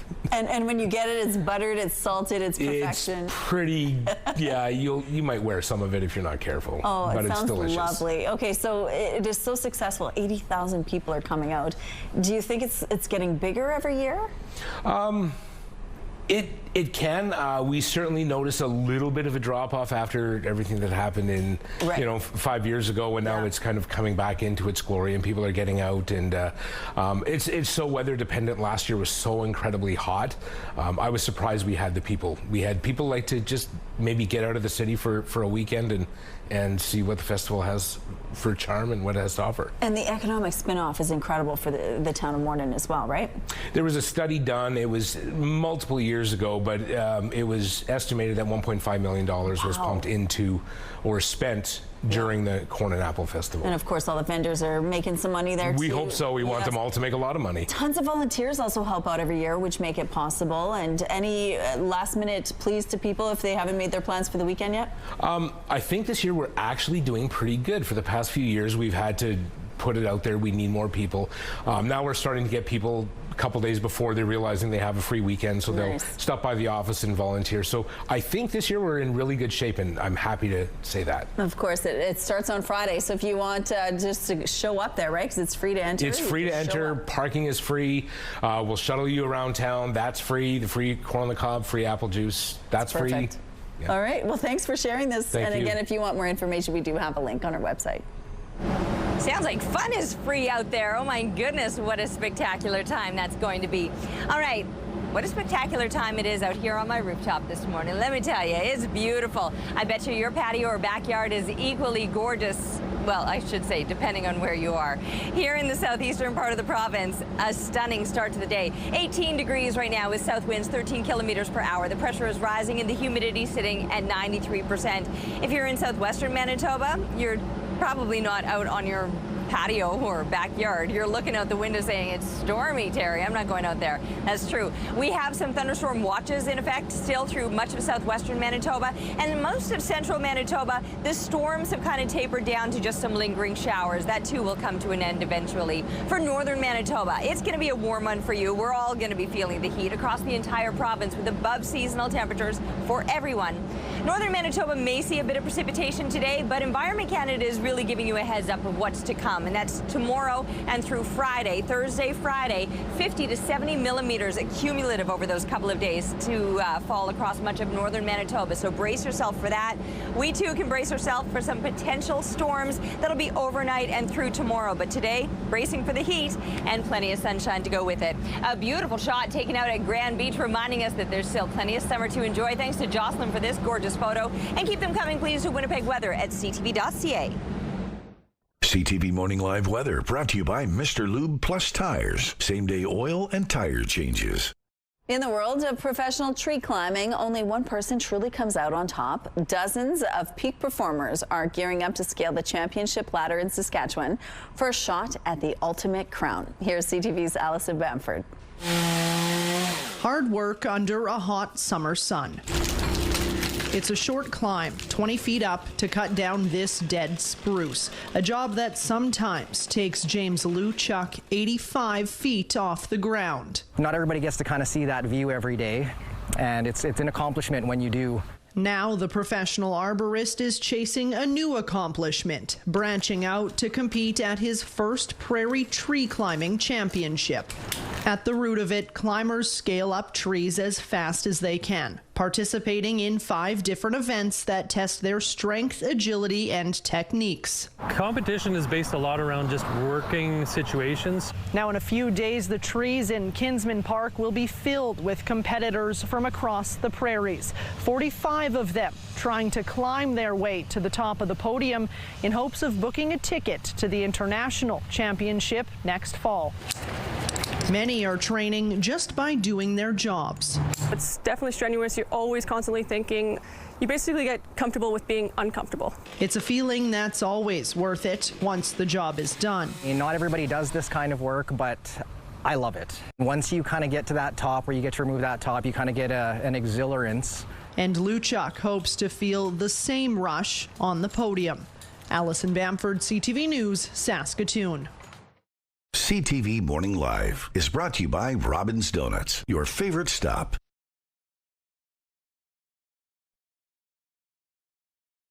Good morning. A rally this weekend is honoring our military members and first responders, but it's also raising money for a good cause. It's called the Manitoba Highways of Heroes Rally, and it's meant to raise money for the Homes for Heroes Foundation for the Winnipeg Kinsman Veterans Village. The event is put on by the Manitoba Veterans UN NATO Canada Group. Joining us now to tell us more is the Vice President of the Manitoba region of the Veteran UN NATO Canada Group, Gérard Mercil-Dallaire. Good morning, Gérard. Bonjour. Good morning. How are you today? I'm well. Thank you so much for joining us. Now, this is the 4th annual rally like this. Tell us what it looks like. Exactly what can people expect when they see this pass on the roads? Just a procession of motorcycles. Last year was our biggest one. We had 87 participants, which was great. So it's a fairly long line of motorcycles riding down the Trans-Canada Highway. It must get people's attention. Yes, a little bit, yes. The rumble of the motorcycles, I'm sure, making lots of noise. So this is it's for such a great cause. Tell us why it's important to honor and really commemorate veterans and first responders. Okay, well, our fundraising is to help homeless veterans, and the Home for Heroes Foundation will be building a veterans village, which is called Winnipeg Kinsman's Veterans Village. Okay. So we're expecting that construction to start fairly shortly, I guess. The foundation's been building such villages in different cities across the country. So the first one was in Edmonton. And what does it mean to veterans to be able to have a home like that once it is complete? Well, it's not just for them to have a place to stay. It's also they have plans, programs to help them get back on their feet. So it's not a forever home. It's only a transition housing for them to get back on their feet. And they're getting back from their feet from battle, from some of the post-traumatic stress disorders that they might have seen in the field? There's all kinds of different reasons why veterans are end up homeless, but PTSD is probably one of the main ones. Okay, yes. so this is really important. It's a great cause. So what do you want people to know about this rally that's happening? You're raising money, which of course is going to this cause, but it's going to be happening on Saturday. So from what time to what time, and where can people expect to see it? So on Saturday, we start this year from the Hockey for All Center in Headingley. Okay. The Iceplex there. So registration starts at 8:30, and at about 9:30 we have a few words. We're going to have a smudging this year, and then at 10 o'clock we leave down, and we drive down to Shiloh on the Manitoba portion of the Trans-Canada that's been designated as the Highway of Heroes. And this year you're honoring all First Nations and Métis veterans and first responders. Why is that important? Well, it's just a special recognition to our First Nations and Métis veterans and first responders. So this year we're dedicating the ride to them, just as a special dedication. Yes. So if someone has a bike, they want to take part, it's not too late, right? They can just show up on Saturday morning and register? Of course, they can just show up. We have free breakfast. We have free lunch. There's a visit of the Royal Canadian Artillery Museum in Shiloh. Okay. And if you have a car, you want to come with your car, by all means, we do have cars as well that takes part. So. Okay, it sounds like it's a good time and it's a good cause. So thank you for sharing this with us. Again, if you want more information, we do have a link on our website. Merci. Thank you for having me. I love everybody coming on the show and sharing all the free stuff out there this morning. That sounds good. You know what else was free? The sunrise this morning, although now we're just seeing the sun up in the sky. If you did miss the sunrise, it was spectacular. It's on my Instagram. You can check it out there. 18 degrees. It's warming up already. South winds 13 kilometers per hour. The pressure rising, the humidity sitting at 93%. Yeah, it's going to be a warm one today. Honestly, this morning's sky, though, was so stunning. Like, I immediately was out there, like, filming with my phone, posting that, sharing it with everybody. Like, it is so beautiful, and it's going to be hot today. So just know that, and then it's going to get really soggy. What's showing up across northern Manitoba doesn't necessarily have to do with today, but Thursday through Friday, plenty of rain is expected. So that is a special weather statement that Environment Canada has issued. 50 to 70 millimeters of rain accumulative through Thursday, Friday, although you might even see a bit of activity today. A bit of activity here in the southwest as well. That is a severe thunderstorm watch. There were some warnings in place. They have now lifted, but the watch remains. There you can see the most activity is through that southwestern part, but central Manitoba is still seeing some lingering showers as well. We're just going to get the heat of it today, 29 degrees with a mix of sun and cloud and a bit of a breeze increasing. Those winds out of the south at times gusting to 50 clicks will taper off tonight when that chance of showers and thunderstorms rolls over the southeast. Then continuing through tomorrow, that risk of thunderstorms remains. Still another warm day and above seasonal, 26 degrees compared to the seasonal 24. But we drop below that on the other side of those storms. Maybe another round of precipitation Saturday, but remaining cool through the weekend. Thank you, Terry. A Winnipeg woman says her dog has started 2 fires in her West End home, and one could have burned it down. But she says it wasn't just the dog. A faulty design, now under a Health Canada recall, is partly to blame. Luckily, I came home just after it caught fire, and I was able to put it out. And that's when I realized that my dog, Buster, was able to turn the elements on just by jumping on it. The first fire happened in May when Buster jumped on her brand new Samsung electric range, accidentally turning it on and igniting a book left on top. It was only after she learned of a Health Canada recall for a series of Samsung electric ranges, including her own. Samsung offered free knob locks and covers, but Burkowski says the set she ordered never arrived. And when the company refused to send another, she tried to make her own fix. A month later, she says Buster struck again, sparking another fire inside the oven. The fire department told me direct that if they hadn't got here when they did, I would have lost my house. CTV News reached out to Samsung for comment and is awaiting a response. In a release at the time of the recall, Samsung said its range knobs met industry safety standards, but it noted consumers should always be mindful of accidental activation and never leave anything on their range top surface when it is not in use. Air Canada is slowly resuming its operations, and although many travelers are still stranded, others are now breathing a sigh of relief this morning. We just decided to wait to the last moment, and we were so happy to hear yesterday that everything was clear and our flight was on time, and we are happy that we're going right now to Calgary. Everything is okay, it's smooth, and it's on time. Some travelers who have been stuck for days are finally starting to board planes this morning, but Air Canada says it will take 7 to 10 days before it is back to full capacity and is asking passengers not to come to the airport until their flight has been confirmed. The strike by flight attendants started Saturday and ended with a tentative deal early yesterday morning. Some economists say we won't see any movement on interest rates as they weigh in on Canada's slowing inflation rate released Tuesday. The markets are really suggesting that the bank will probably not move in the next announcement in September, and they're going to wait and see. Experts say if inflationary pressures go up, then we might see interest rates come up. But if the economy is suffering, then the banks will lower rates. All this comes as inflation fell to 1.7% in July, a drop from 1.9% in June. Gas prices, a main driver to the inflation decline, dropped by about 16%. Overall, shelter increases were moderated by lower mortgage costs, but rent was up in PEI, Newfoundland, and British Columbia. We love our pets, and many of us would do just about anything we could to help them if they were injured. But what would you do if a random bird hit your window? CTV's Adam Sawatsky shows you what happened to a Vancouver artist when one bird quite literally crashed into his life.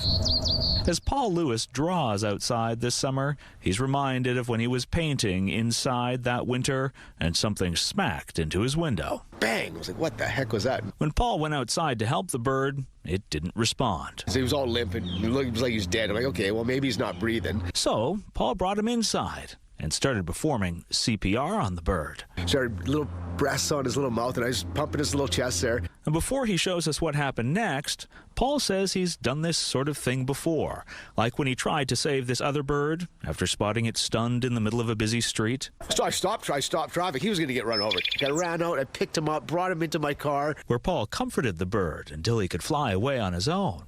And then there was that other time Paul rescued this baby bird from a curious cat. He sat in my hand, and Mom and Dad were kind of chirping and squawking, so I put him on a branch, and they came right over, and they puked up a little berry into its mouth. I was like, wow. And after the baby ate the berry, Paul says he put out his finger to give him a goodbye pet. He jumped back on my finger. I was just like, you are the cutest little thing in the world. Which brings us back to when Paul tried to bring this bird back to life. Started blinking. I'm like, all right, well, he's alive again. Alive, but far from lively. So Paul sat with him, pet his head, and started showing him this book of bird art by iconic painter Robert Bateman. As soon as we got to the robins, he just came back to life and just chirp, chirp, chirp, and looked up at me. I'm just like, oh, you like the robins, hey? Maybe he knows a robin. I don't know.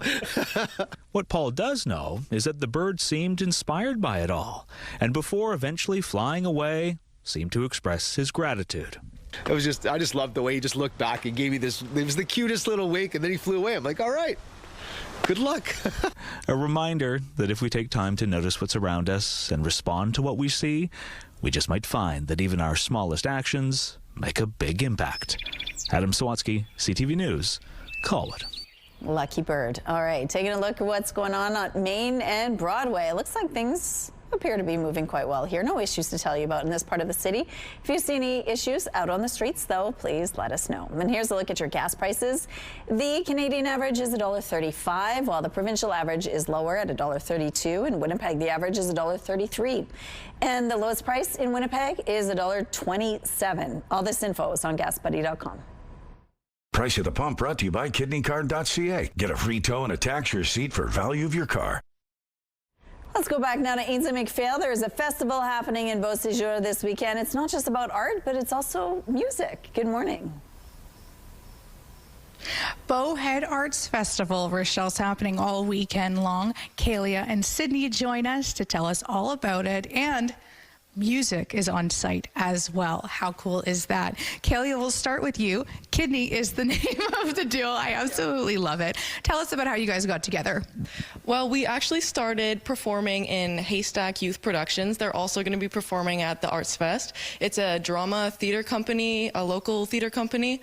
So yeah, we've been doing that for a while, and then we just connected with our love of music, and it just went from there. And you guys play original songs as well, one of which that we're going to hear this morning. How did that come together in terms of the songwriting and the instrumentals? So we needed original songs for Folk Fest, which we did this summer as well. And so we just pulled up some old songs that we wrote in middle school, reworked the words a little, and that's how it went. When I introduced you guys, I should have been better at the introduction. Coming off of Folk Fest, coming off of such a big move. When it comes to performing locally, what does that mean to you guys to be able to do that in your own backyard? It's amazing, honestly, because Beausejour is a very sporty town, you could say. So to be able to perform arts and have our kind of music celebrated and represented at an arts festival is a really nice change, and it's really nice to see in such a small town. So, okay, let's hear it, guys.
Beautiful. That was Kidney performing for us this morning. Beautiful. It was. Out on the rooftop, it's beautiful out there too, or is it starting to cloud over? I mean, there are a few clouds, but it's all right. We'll see a little more sunshine today. These clouds aren't likely to last. We're going to get a whole lot of heat, so regardless of what the clouds are doing, even with them right now, we're already well above seasonal, what you would expect for low temperatures. 11 degrees would be a normal low. We got as cool as 16. We're already on the rise. It's 18 degrees right now in Winnipeg. South winds 13 kilometers per hour. The pressure rising and the humidity sitting at 93%. It's pleasant out here, though. If you don't like the heat, get out this morning. Get the dog out for a stroll. Your pooch will be glad to get out in these morning hours before it gets too hot today, because it will be a little bit of a scorcher, and that goes right across the entire province. Regardless of what kind of weather you're seeing right now, those temperatures will be on the rise. And what kind of weather are we seeing? Well, sure, a mix of sun and cloud here in the southeast, but the southwestern part of the province is dealing with plenty of thunderstorms, some severe thunderstorm watches in effect. And for central Manitoba, it was stormy. It's now just some lingering showers. Parts of northern Manitoba may also see a little bit of precipitation today, but a lot more precipitation is expected Thursday and through Friday. Enough that Environment Canada has issued special weather statements for the area, warning of 50 to 70 millimeters of rain accumulative over those couple of days. So Thursday through the end of Friday, plenty of rain across the north. Here in the south, we'll probably start to see some thunderstorms moving in tonight. Those will continue through tomorrow, though the temperatures will still be above seasonal for a couple of days. Taking a break right now, but we'll be back with more CTV Morning Live. CTV Morning Live Weather is brought to you by Destination Dinner Stage, Manitoba's only musical dinner theater. Good morning, it's 8:45. The economy will be a dominant theme when Parliament resumes next month, and for the first time since the spring election, Conservative leader Pierre Polyv will have a seat in the House of Commons after winning one of the safest ridings for Conservatives in the country.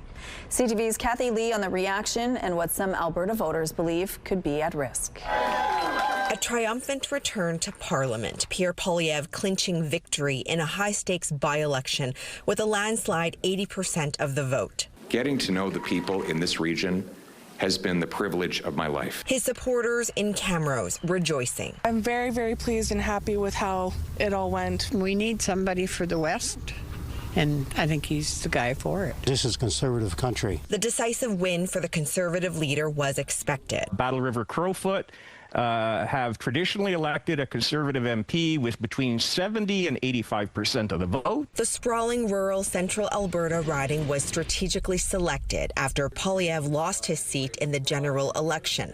Former MP Damien Couric, who won with 83% of the vote, stepped aside so his party's leader could run.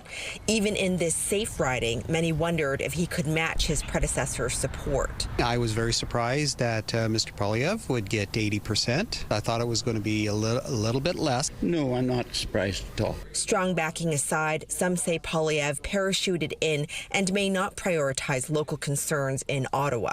I'm very disappointed and shocked. I thought Albertans were smarter. He'll never be back here unless he has to show up for something. Voter turnout was lower compared to the general election, which was expected, but turnout was higher compared to other by-elections. Kathy Lee, CTV News, Camrose.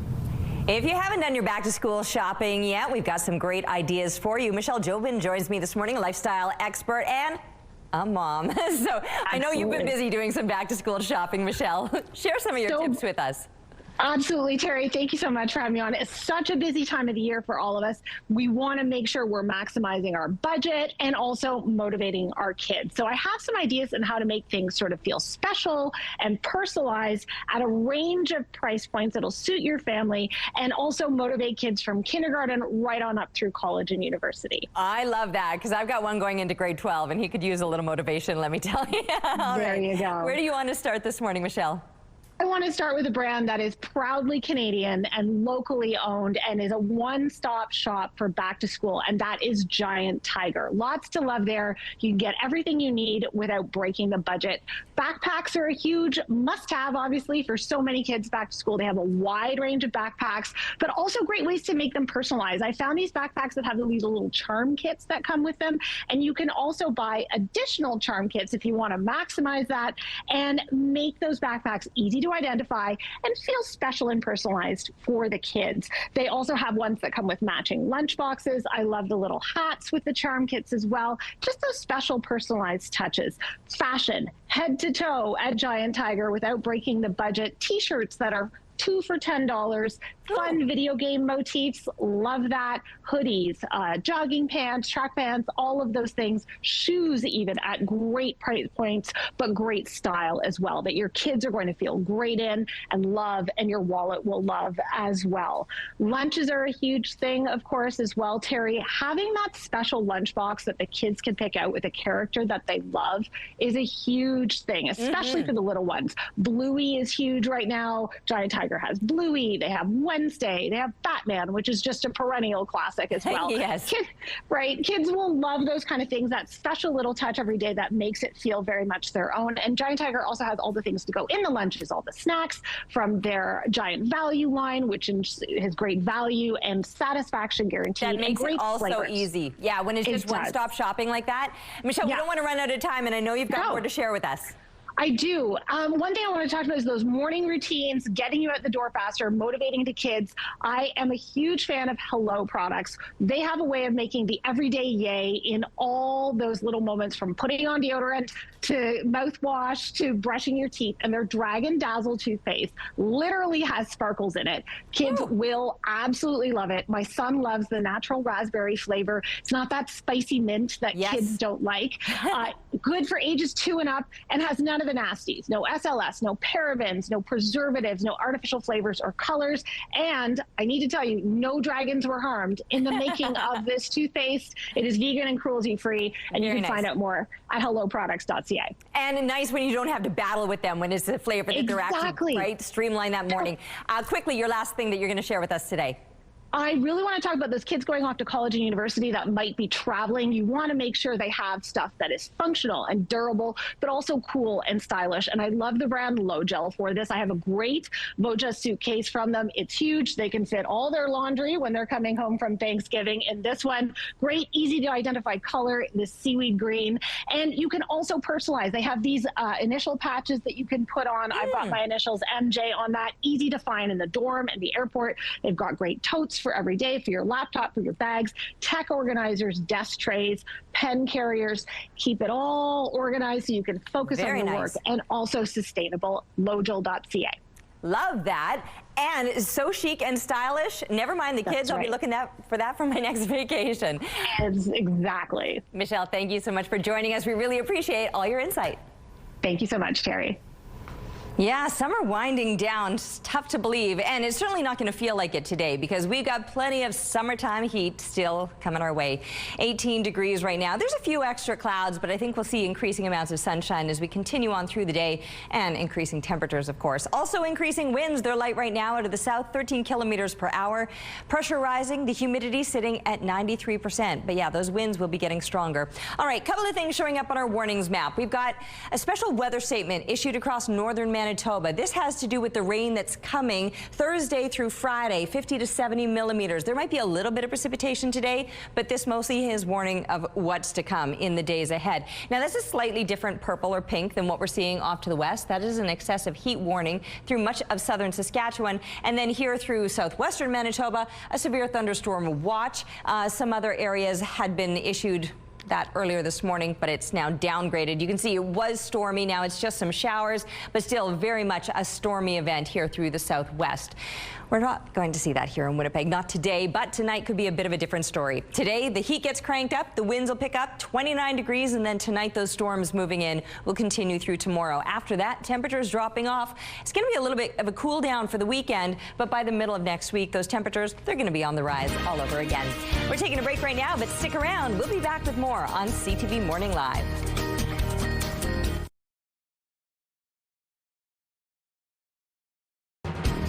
Rooftop arrangements provided by Lacoste Garden Center. Salon services provided by Antics Spa Salon. Well, let's wrap up this Wednesday show now. Music is a universal language that even animals understand and love.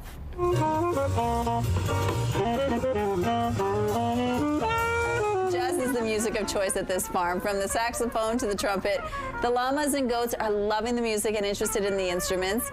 Not a bad way to spend the evening. Oh, this is so neat. They get so close too, eh? What a good time. Yeah, well, here's a furry feeding frenzy. Oh, look at these pups go. They're devouring the dragon fruit like it's their last meal. All 7 get a piece of the pitaya, as you can see from their red faces and their paws. Oh, that'll my gosh. too. Imagine coming across that scene. Well, parents say they don't have favorites when it comes to their kids, but we know there's always a favorite parent. This fur baby loves her mama. Tima loves her cuddle time with her mom and will not let dad intrude. Watch her push him away every time he comes in for a kiss. It's obvious who gives the treats in this home. So Cute. sweet. That does it for us. See you tomorrow.